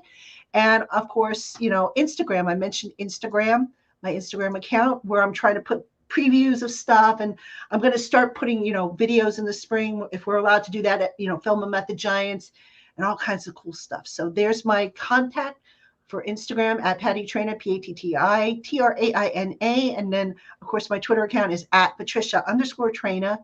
I could get Patricia Traina without the underscore. Somebody's got it, and I couldn't get it. Oh, well. But it's me. So, and it's funny, on Instagram the other day, somebody actually spoofed my account. Somebody actually put Patty Traina private and followed me on it and contacted me and said, "Thank you so much for being a fan. I really appreciate all." And it sounded get used to that. Get used to that. Like me, and I was laughing. My Patty, you want to get some laughs? Pop into some of my live streams. I get the Entertainah talking drugs. I get the Entertainah talking politics. I get the Entertainah. You get all the troll accounts with the Entertainah with all these funny faces. Bad Dog gets them too. Oh yeah. I mean, it's funny. When I saw that, I told my husband, I said, "Take a look at this clown who spoofs me," and he's reading it. He goes, "Boy, that doesn't sound anything like you." I said, "No, it doesn't." And he says to me, "Congratulations." He says, "You finally made it as somebody spoofing you." Oh my goodness. So, all right, let's see what other questions we have here. Hey, Sam, I see your question about, he wants to know about Anthony Volpe's hot spring training. I mean, I don't know if you want to comment on that real quick, but I'm looking for, let's see. Oh, I mean, listen, Volpe's been killing it. I don't think Volpe's going to start with the team. I think he's going to be a May or June call. Shouldn't be, but the Yankees don't need to worry about freaking money. So don't worry about, we got to push him back to June so we get another year of control. The hell with that. Volpe's way better than IKF. Put the kid at shortstop. Let the kids play. Kids are killing it. Jason Dominguez ain't going to start with the team either. I'm done with baseball, Bad Dog. I'm done. But my God, the Yankee prospects are killing it in the spring. It's time. Edwin Diaz killed me, Bad Dog. What's that? Edwin Diaz killed me. I'm done. Oh, I'm crying. He's out for the year. Why can't the Mets have nice things? Because they're the Mets. The Mets the Mets are like the Jets. They make all the right moves, but it never works. They have bad luck. I don't understand. And Rodgers is going to fail for the Jets too, by the way. Of course he is. It's the Jets. And I have no problem with the Mets or Jets at all, but the Jets will jet and the Mets will Met. It just happens. But listen, it's not like the Yankees don't have their problems, right? Carlos Rodon's out for God knows how long with a brachialis strain. We lost Harrison Bader. He's out. So the Yankees have their own set of issues too. Yeah. It's not like we don't deal with injuries, but yes, to answer your question, Sam, the kids should start opening day. Jeter did. 96. Jeter was the opening day shortstop. We had Tony Fernandez, right? So let Volpe play. All right. There you have it. Dog, what do you think on Volpe? So, all right, let's get back to Giant stuff. What did you make of the Jihad Ward signing? Love it. I love it too. Yeah. I mean, what's that to love about it? He's clearly a guy that's viewed as like a leader in the locker room. Wink loves him. Yeah. Wink loves him. Familiar with Wink's defense. I'm curious to see if Tony Jefferson comes back. He also has ties. I don't think Tony Jefferson's going to come back because I read where he's converting from safety to inside linebacker. Yeah. So I don't think he's going to be back. I don't. I'm glad Ward's back. Is going to be back either. I'd be surprised at this point. Well, if there was one more like somewhat big move the Giants had left, like what position do you think it would be? In free agency. One more big move. No, obviously it's not gonna be a huge move, but like a semi-big move. Corner, another linebacker. Yeah, but no, I can't see. I can't see them doing a cornerback. Not with this class being so deep. Yeah. Maybe an offensive lineman. Center, guard. Yeah. maybe, right, a center because, would you want, let's say they take Schmitz. I mean, would you be comfortable with having a rookie start day one at center? Yes. I mean, I'd be okay if it was Schmitz or even Tippmann but some people might be a little hesitant. Chris and I have wanted a center for years. Yeah. Creed Humphrey, Cesar Ruiz, Tyler Biotish, Tyler Linderbaum, you name it. Chris and I wanted about 8 centers for the Giants, and they don't. So yes, if Schmitz was there, I start him day one. I want a center. Chris likes the Chris loves the lineman. Yeah. I'm just a center guy. I don't know why. I focus on that more than anything. Obviously, the tackles are extremely important, but I'm always focused on that center because I don't think we've had a good center in how long. I mean, Richburg was a decent one. He was okay. But when's the last time we had a dominant? O'Hara. Right. Yeah. That's and what did O'Hara do? Won some Super Bowls, right? So here you go, Patty. This is a candid Patty. I want you to share this real quick. This is a candid conversation Bad Dog and myself had about the center and offensive line position. Somebody just posted this on Twitter earlier. This is me talking about the offensive lineman with Bad Dog. I think it was a year or two ago. These are our conversations in our live streams. Yes. All right. Here we go. Man, every night before I go to bed. Man, I dream about 300-pound men every night before I go to bed, and man, I dream about 300-pound men every night before I go to bed. And I love the fact. I don't know what to tell you. I'm always thinking about the offensive line, always. Yeah, I mean it's the most important. You know what, Chris? I think we got to send you for therapy, man. You're always thinking about this. Okay. The offensive line it's just so important. You can't understate it. Good offensive lines lead to good offense, efficient offense, and that helps out defense. When you have long drives, because you can convert third down because you're in, 3rd and 3s and 3rd and 2s, and it keeps your defense fresh. And not only does it keep the defense fresh, it keeps the other offense off the field, and the opposing offense can't score and they're sitting on the bench. So I totally agree. But when he says I'm always thinking about the offensive line, even before I go to bed, I'm like, yeah. Chris likes the hot. He does. He's a 300-pound guy. How to get that in there? I love you, man. I love you. No, I know. You're like a little brother to me, so. Listen, you gotta have fun on here, right? I mean, that's what it's all about. Exactly. That's what we do. That's some content creators take YouTube way too seriously. I know. It's a fun format. I mean, it's YouTube. It's about you. It's about your personality. Have fun with it. Who the hell cares? No, nobody cares. Get a job here. Well, Patty actually has a real job with the NFL. I was going to say, no, not many other people are going to be like, hey, I got a YouTube channel. Oh, look at here's a front office job. It's not usually going to happen. Yeah. I mean, and it's funny. The funny thing is when they initially said, oh, you have to, right now it's mandatory. You have to do a YouTube channel with the Locked On Network. But back when I started, it was optional. And I put it off for the longest time because I didn't think I would do well.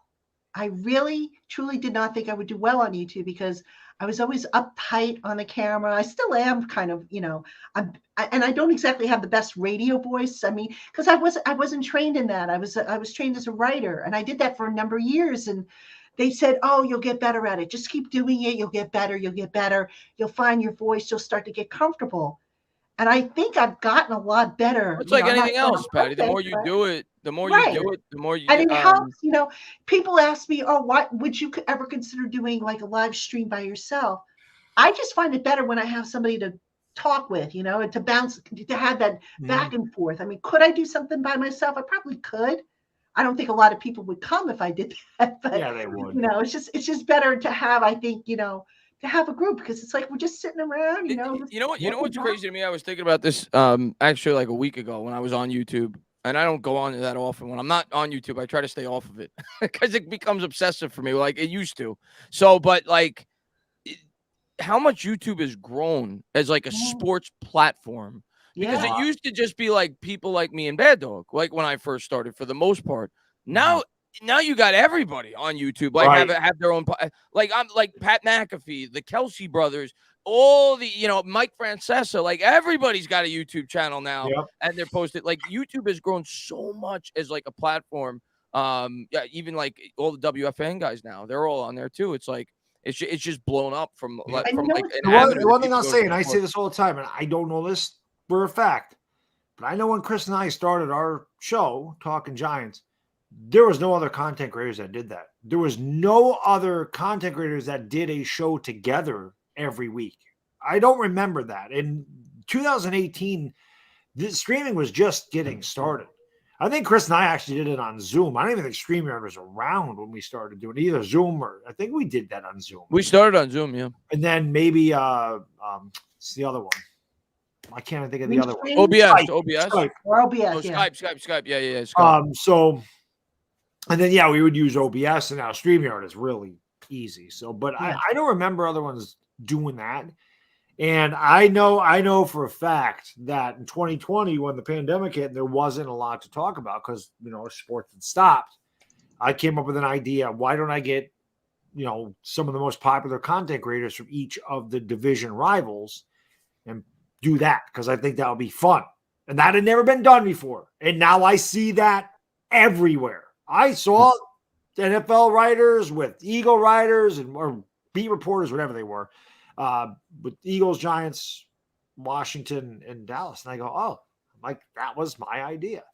So it has. YouTube has just, it's unbelievable. And the reason being is you get real fans. You get their personality. Everybody's genuine. You're not reading off a script. Right. You know what I mean? That's what's fun about it. And the cool thing about it is I can be myself. I don't have to, it's not like I'm going on TV and I have to really, jazz up or anything like that. I mean, I try to look decent, but I could just be myself, just kick back, be honest, laugh at myself if I make a mistake, Exactly. Just be myself. So no pressure here. No pressure, exactly. And I mean, and if people like the show, great. If they don't, I don't force them to watch it. I mean, I think a lot of people like my show. I don't know, but I do my best. But anyway, Scott Young wants to know, were you surprised that the Giants gave Jamie Gillian a new contract? I was hoping for a different punter. You know what, Scott? I wasn't surprised that he got a contract. I will be surprised if he doesn't get competition. My feeling is that maybe the Giants looked at the situation and said, we really didn't have a good gunner helping this guy out. Now, part of it, Jamie's inconsistencies were on Jamie. I mean, the lack of touch obviously was a problem, but I think they're hoping, and I could be wrong here, that a good gunner will solve a lot of problems for Gillian moving forward.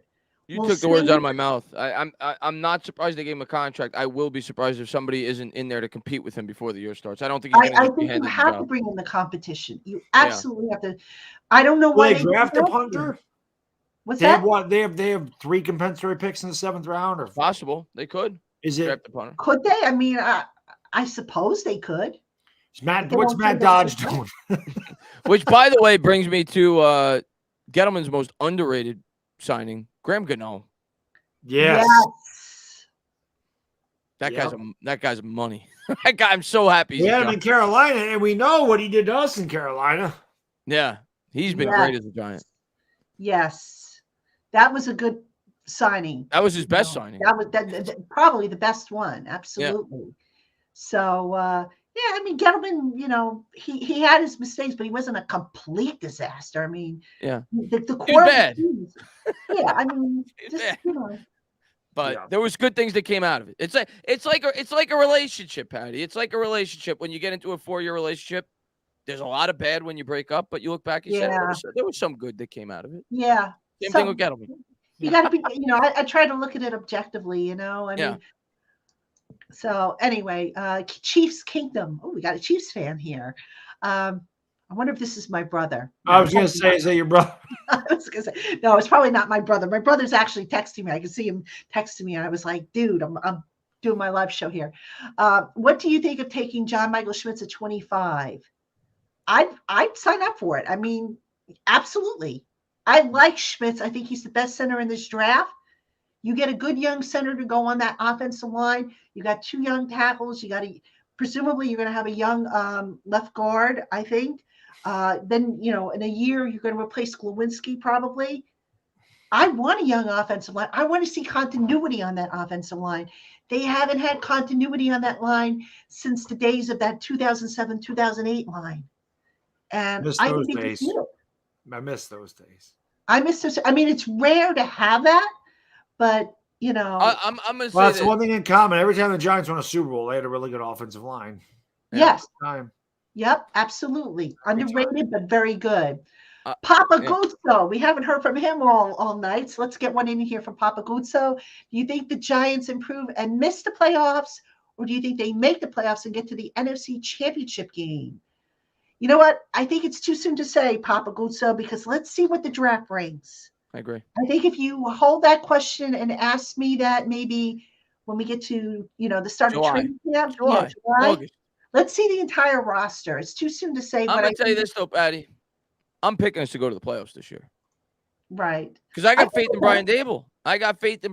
The schedule doesn't scare me. I think we're going to win. Why do people think this schedule is tough? The Packers are going to be nothing. They just the Lions are right. We play the NFC North, right? Or is it? We play but we play the Packers. We play the NFC West. Well, isn't the AFC Saints right? We have the Saints, right? What did you say, Patty? AFC East this year. We play the AFC East, which is going to be tough. The Bills will be tough.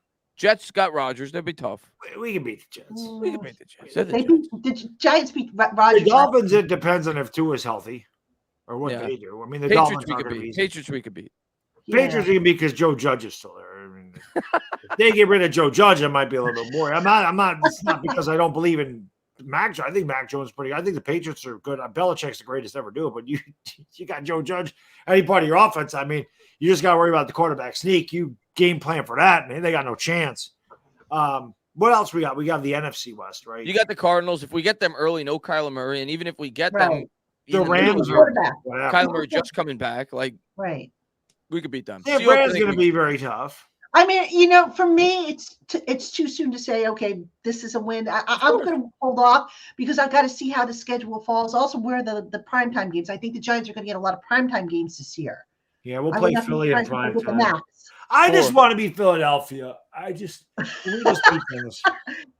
Just beat beating Dallas and beating Philly. I'm telling you right now, I already know our Sunday night game. It's going to be the Bills. Dable and Shane, Buffalo, 2 playoff teams from last. Makes sense. And that's at the end of the year, right? The schedule hasn't come out yet in terms of the order. For some reason. But that's going. I guarantee that's a Sunday night game. Giants Bills, guarantee. That'll be one. Yeah, guaranteed. Who knows? That might be a game I go to. My in-laws are all Bills fans. My brother-in-law, like me, is a Giants fan. He went to the Giants game. Chris, you met him when we went with the Jets. Yeah. But my sister-in-law, Bills fan, and my brother-in-law, who's a Giants fan, his parents are Bills fans. So never know.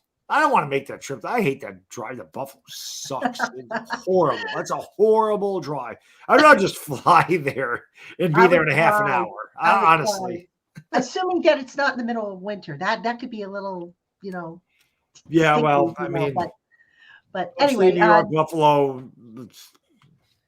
Well, I hate night games as it is. I mean, everybody knows I hate night games because it's just they're just the pits. But anyway, NY Giants 26. Based on the Zoom meetings, how do you like Darren Waller and Bobby Okereke as people? I'm gonna help you. Bobby Okereke. I gotta remember carrot cake. Carrot cake. Yes. I'm sorry, guys. It's been a long night for me. No. It took me. I had to practice in the mirror for 5 hours. It was like when we drafted OCU Minor. I didn't know how to pronounce his name. Oh, that one I got right away. Not only did I get it, but I was able to spell it. And when I went up, I remember the first time I went up to OC, I said, not only can I pronounce your name, but I can spell it. So he said, okay, go for it. And I pronounced it correctly, and I spelled it correctly. And from that day forward, we were best buddies. Right. She said, oh, I got you. OSI. No, I didn't do that. Who's another? Kiwanuka might have been a tough one for Kiwanuka. You and your, we love those guys. I got Kiwanuka correct. Who is the kid from Kentucky again? I still don't know his last name. George. Georgia Safo Ajay. Yeah. That one I think I messed up. No, who was the other one? We had Owa Digizua. That was another one. I got that one right. I mean, Eventually, I do get them. I know I butcher some names, but you know what? People butcher my name too, and I think my last name's the easiest thing in the world to pronounce. But anyway, NY Giants 26 wants to know what I thought of Waller and carrot cake. Carrot cake. I mean, if I'm gonna call Nacho Nunez Roches Nacho, I might as well call this guy carrot cake. I don't know. Right. We like carrot cake. Let's go. As people, I was very impressed with both of them. Both very well spoken, very, very intelligent. I get the sense that both are accountable. Both have leadership qualities. Two very good signings. Two very good people. That's my initial impression. I mean, sometimes guys get on the call and they're kind of mopey or standoffish, or they can't put together a cohesive sentence or thought. Not these guys. These guys just on the ball, and you just see this now. The type of guys that the Giants are bringing in. These, they're bringing in quality people who fit in the locker room, who are good teammates, who are intelligent, accountable, responsible. None of these, guys who sit back and think they're the greatest thing since sliced bread and they don't have to work. So I like these two guys. I really do. And I'm sure there's going to be more conference calls coming up.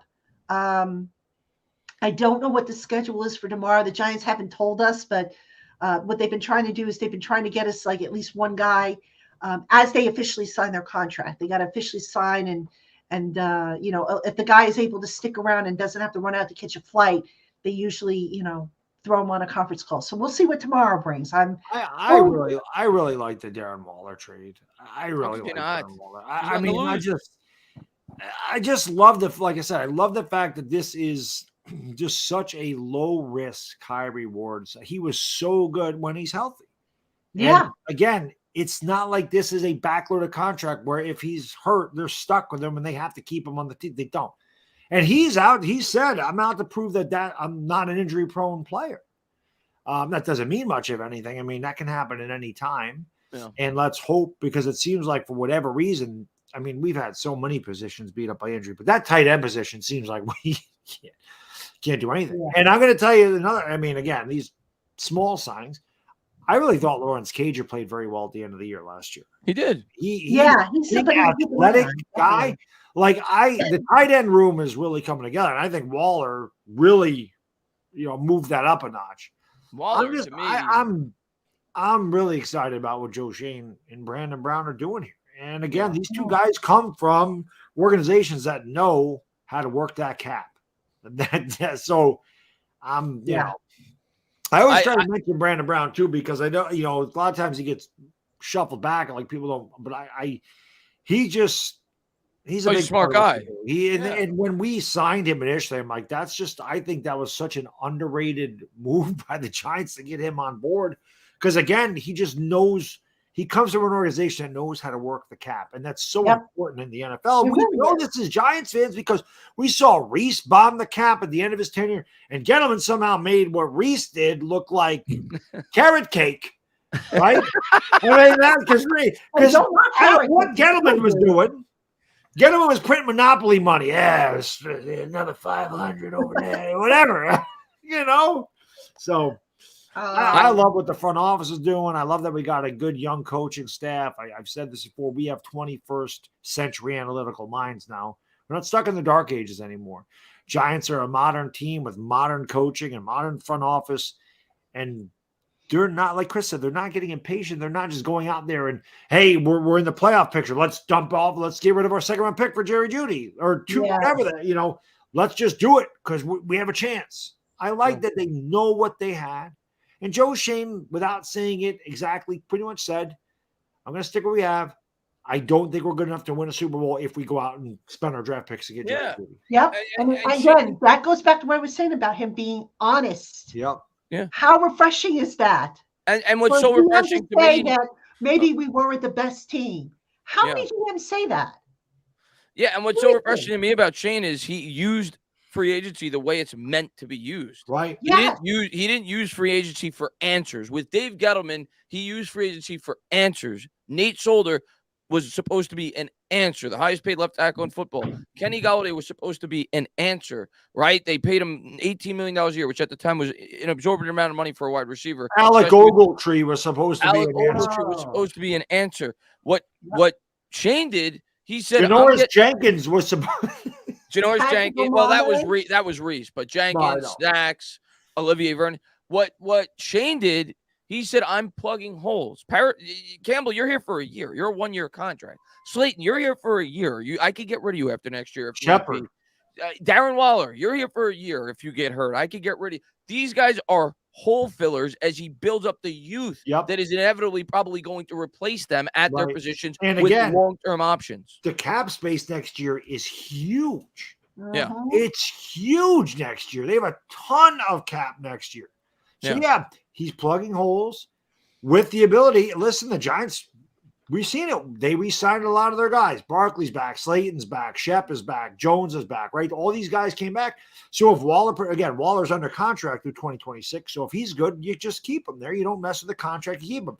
If you really like Paris Campbell, if Paris Campbell comes out and has a year where he has 83 catches and he has 900 yards and 9 touchdowns, and you say, he's a staple, we're keeping him, you give him a contract. You're going to have money to give him a contract. So, you're going to have money to get Andrew Thomas or Dexter Lawrence. You're going to have money to keep those guys. And again, goes back to what I said about Shane before. He told us what he was going to do. Do you remember how he said, ideally, you prefer to have the guys in the building because you get to know how they work and what kind of personality. By not giving these free agents big-term, long-term deals, it's an opportunity to get to know them. How do they work? How are they going to fit in over the long term? If they don't fit in, we move on. If they fit in and they play well for us, we keep them. I also like that they brought back Matt Breida. I like that they brought. I love that move, and I like that he wants to come back. It shows you that they're building a lot of things, and we saw that Breida can catch. He can do everything. Breida can catch. He can run the ball. He's a hard runner. We saw that he runs downhill. I think he's a good compliment to Saquon Barkley. So I like that move too. Yep. That's why the only thing that sucks, and we know this sucks, and we knew this, that he was probably going to leave, was that we lost Nick Gates, and because we all like Nick Gates. And I know, I've had some Washington fans asking about him. I said, you're going to love him. I said, you're going to absolutely love him. I go, listen, whenever someone goes after your quarterback or there's a scrum, he's going to be the first one to defend you. He's a guy you want in a foxhole. He's tough as hell. He came back from a massive injury. It's a great story. He works his ass off, and he's tough as nails. That's what you want in a lineman. He is what you want in a lineman. He has the personality of a lineman. That's what you want. Yes. I feel like I lost my personal protector in the locker room. It sucks that we lost him, but I wish him nothing but the best. He's like, don't worry. He said, I left a good word for you with other guys. So I'm like, okay, I'll take your word for it. Yeah. But I was sorry to see that. Scott Young, thank you for the compliment. I know other writers say this. I don't say it often, but I represent you guys, the Giant fans. So I try to ask what I think you guys might want to know. Yeah. Sometimes I get it. Sometimes I don't.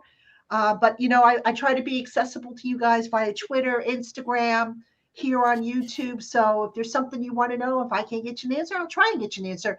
There have been many times when somebody has said, hey, why don't you, ask so-and-so about this topic? And I'll go and I'll build it in. And, so really you guys are why I do what I do. He's on the money though, Patricia. I'm not just saying this because I work with you and you have me on your channel. You've been really nice to me since you've really started a YouTube channel, give me your platform, and I'm sure me gaining exposure off of you being a writer of the team. But it's the truth. And I'm gonna be honest with you, before I started working with you, I didn't really listen to who asked the questions. I would just take the quotes, and if it was an interesting quote, I'd make a video about it. It'd be a topic. But since I've worked with you, I listen to the writers and which individual writer is asking. You could tell from listening to it which writers take the time to think out the questions they're going to ask and which ones don't. You could tell which writers ask the questions that they're doing it strictly for clicks and they're trying to get a reaction. Every time I hear you give a question, it's educational. It's a well thought out question. And you could tell that Shane appreciates it. You could tell that Dable appreciates it. So I was going to say, Dable, when Dable gets asked a stupid question, you can tell by the way he responds that it's But what was the one he said? Well, it was the third quarter this time, right? It wasn't. What did he say that one time? I forgot what it was. I don't remember, but when they're like, this time we did it in the third quarter because he kept talking about coming back in the fourth quarter or whatever. We did it. This time was the third quarter, right? But you know what? I'll let y'all in on a little secret. You can't see it, but this was my notepad from today from the Okarike conference, and you can't see it. But what I do is I write down the questions as they come in because I very rarely am the first or second person called, and chances are somebody's going to ask a question that I might have.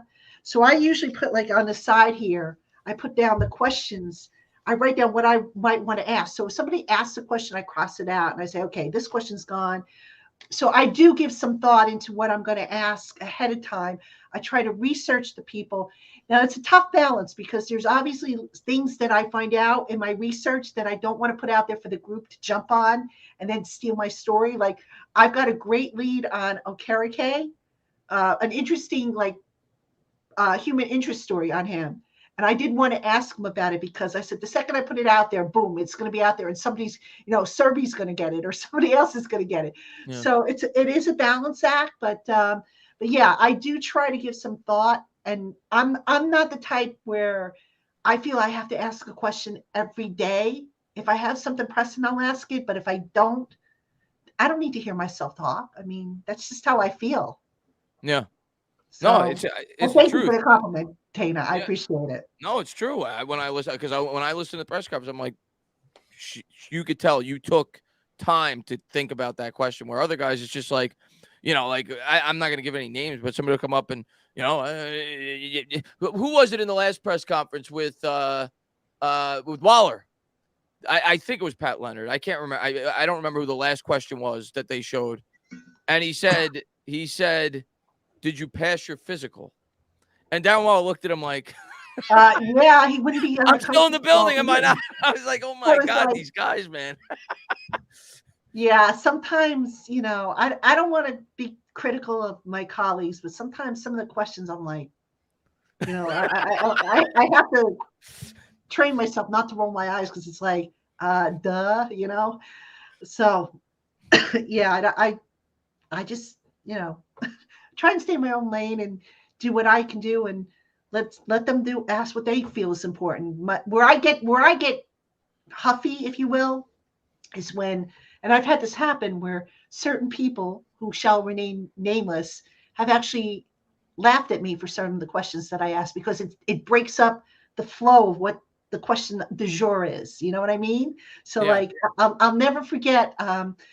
We were talking with Pat Graham when he was defensive coordinator, and I think it had something to do with COVID. I don't remember the exact topic. And he answered the same question. He must have gotten the same question 4 or 5 times in a row. And finally, I said to myself, okay, he's answered it. He's not going to give a different answer. Let me ask something else.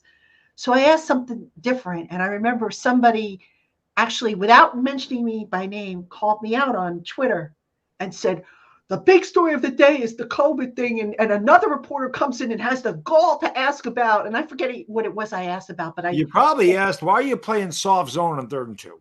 I don't remember what it was.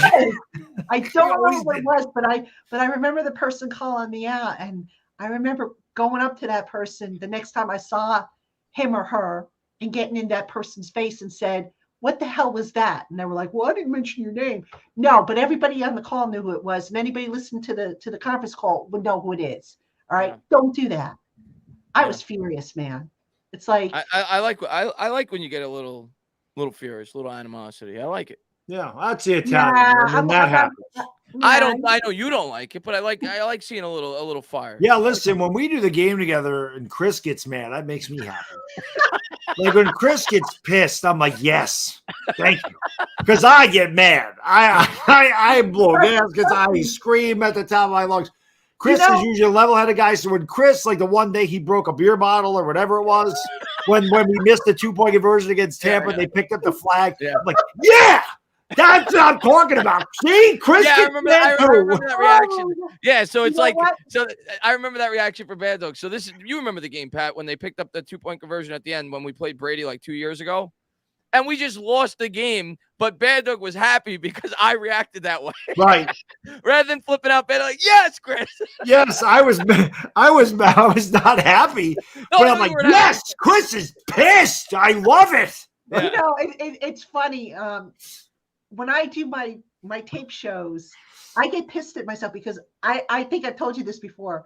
I struggle with my ad reads, even though I have a script and I'm reading it and I'm reading word for word off my script. I always screw them up and I have to splice them together or redo them. And my reactions, I would never publish this blooper reel because sometimes the stuff that comes out of my mouth just won't be suitable for family consumption. But it's so hysterical. My husband laughs at me. He goes, my God, he says, you're getting upset over botching this? I said, yes, because I'm reading the darn thing. It's right in front of me and I'm screwing it up. So he's like, well, don't read it then. He said, just ad lib it. And I can't ad lib the commercials because then I'll forget something that I'm supposed to say. So right. But one day I thought about doing a blooper reel. I think it would be kind of funny. But the problem I've done many, but I've definitely done blooper reels where I botch a name or whatever. And, because a lot of, but the thing is, most times my videos are they're off the hip. I mean, I don't usually play. There's definitely things like, especially post-game stuff. Like, I know there's things I want to cover, and there's always things I forget. Like, I forgot that. Even today, when I was talking about how I wanted McCole Hardman, and Paris Campbell's kind of the same type of guy, a guy with a ton of speed. And like I said, an athletic guy, but dealt with injury. But Hardman never had the season that Campbell had this year. And the fact that Campbell had a really good season with a really, like I said, a carousel of quarterbacks in Indianapolis and a team that was just god awful. I like that better. And I never even thought about Paris Campbell being a Giant because I heard they were interested in McCole Hardman. I heard they were interested in DJ Chark. Campbell and Waller, was not expecting either, especially Waller. I was not expecting that. Right. But I love it. I love this offseason, man. I love what they've done. And, right. Yeah, they've made impact moves, but they haven't overcommitted. It's great. Exactly. It's the best of both worlds. Yep. All right, listen, guys, before we wrap up, I've got one last question for you, and then I got to go and I got to take the other show as well as finish some writing. Yeah. So I'm going to be up all late tonight, but I actually saw this in the chat. Somebody made this comment here. Do you think, or how close do you think the Giants have come to closing the gap between themselves and Philly and Dallas with the moves that they made so far? Dallas, a lot. Yeah. Dallas, a lot. Yeah. Philly's still really good. On paper, they're still really good. I think it, Patty. I hate saying that. I hate saying that. I think we're pretty. I know you're going to wash your mouth out. Wash your mouth out with soap after this. Right? I hate having to give that team compliments. I hate it so much. It makes me sick, physically ill. But they're good. I don't know what to say. I mean, they're good. That's a good team. That is a talented team from top to bottom. And their GM is a smart guy. It sucks. See, I want Jerry Jones to live forever. I think Harry Roseman just retire and go live with Gettleman in Cape Cod. Just keep doing it. I think I got to see it first, but I would not be surprised if we caught the Cowboys. I would not be, especially if we have a strong draft. I would not be surprised if we caught the Cowboys. And I'm projecting that I think Jones is going to be better because of the second year in the offense with Dable. So I think we're going to be on par with the Cowboys next year. I really do. I don't think the Cowboys are going to be, if they're going to be better, it's going to be slightly better. Like I think we're right there with them. The Eagles, I think we got closer, but it's still a big gap. Because, the Eagles definitely lost some pieces. They lost, half their starting defense. Now, they have a lot of rookies on that team that's going to replace them. Nakobe Dean, people thought, they have some players, and they have 2 first-round picks. So, they're going to be able to replace some of those holes that they lost. I'm not downplaying the Eagles. They're still really good. Their secondary is, they brought back Slay. They brought back Bradbury. Now, obviously, they got Greedy Williams. So, their secondary is great. Yeah, no, they're still good. They're still really good. But I think we caught we closed the gap a little bit. I think 2024. We'll see how we do after the draft, though, too, right? Yeah. I think 2024 is the year where we got a shot to really close the gap on the Eagles. I don't think it's happening this year. But I think we're on par with Dallas. I think Dallas is slipping back. Yeah. And I think the Giants are coming up. But I think the Eagles are still they're better than we are. Yeah, it doesn't mean we can't beat them. I mean, any given Sunday, we know But be that. more 2007 competitive, Patriots are better than us, and they lost the most important game. But yeah, the Eagles are good. They're good. but at least be more competitive. Don't let the Eagles keep blowing the Giants out. Right. You know, I want to beat them. I don't care how we do it. You'll be insufferable if that ever Oh, happens. that's the Eagle fan. Listen, I'm used to them pounding on me because we can't beat them. They're not used to getting pounded by me. So let that happen one time, because I would be insufferable. We had to beat that. We're gonna catch them. It's just not this year. We're gonna catch them. Yeah, I think so too. All right. Well, listen, guys, this was fun as always. I want to thank you for coming on. Everybody who was still on the chat with us, I know we ran a little long, but thank you for hanging out with us. It was a lot of fun. We'll do this again sometime, right? Right, guys? I'm sure there'll be other stuff to talk about. We'll do it again. Absolutely. I mean, We're going to start our show up next week. What's that? We're going to start our show back up next week. Oh, there you go. Okay. Yeah. So, we'll definitely do this again, especially as we get closer to the draft. There'll be plenty of stuff to talk about.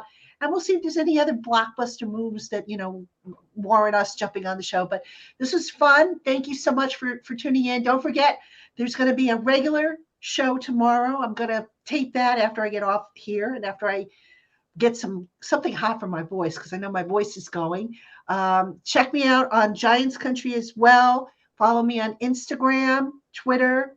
If there's a question that we didn't get to tonight, drop it in the comment box or send it to me, and I'll work it into either a show or on the Giants Country mailbag. So thank you, everybody, for tuning in.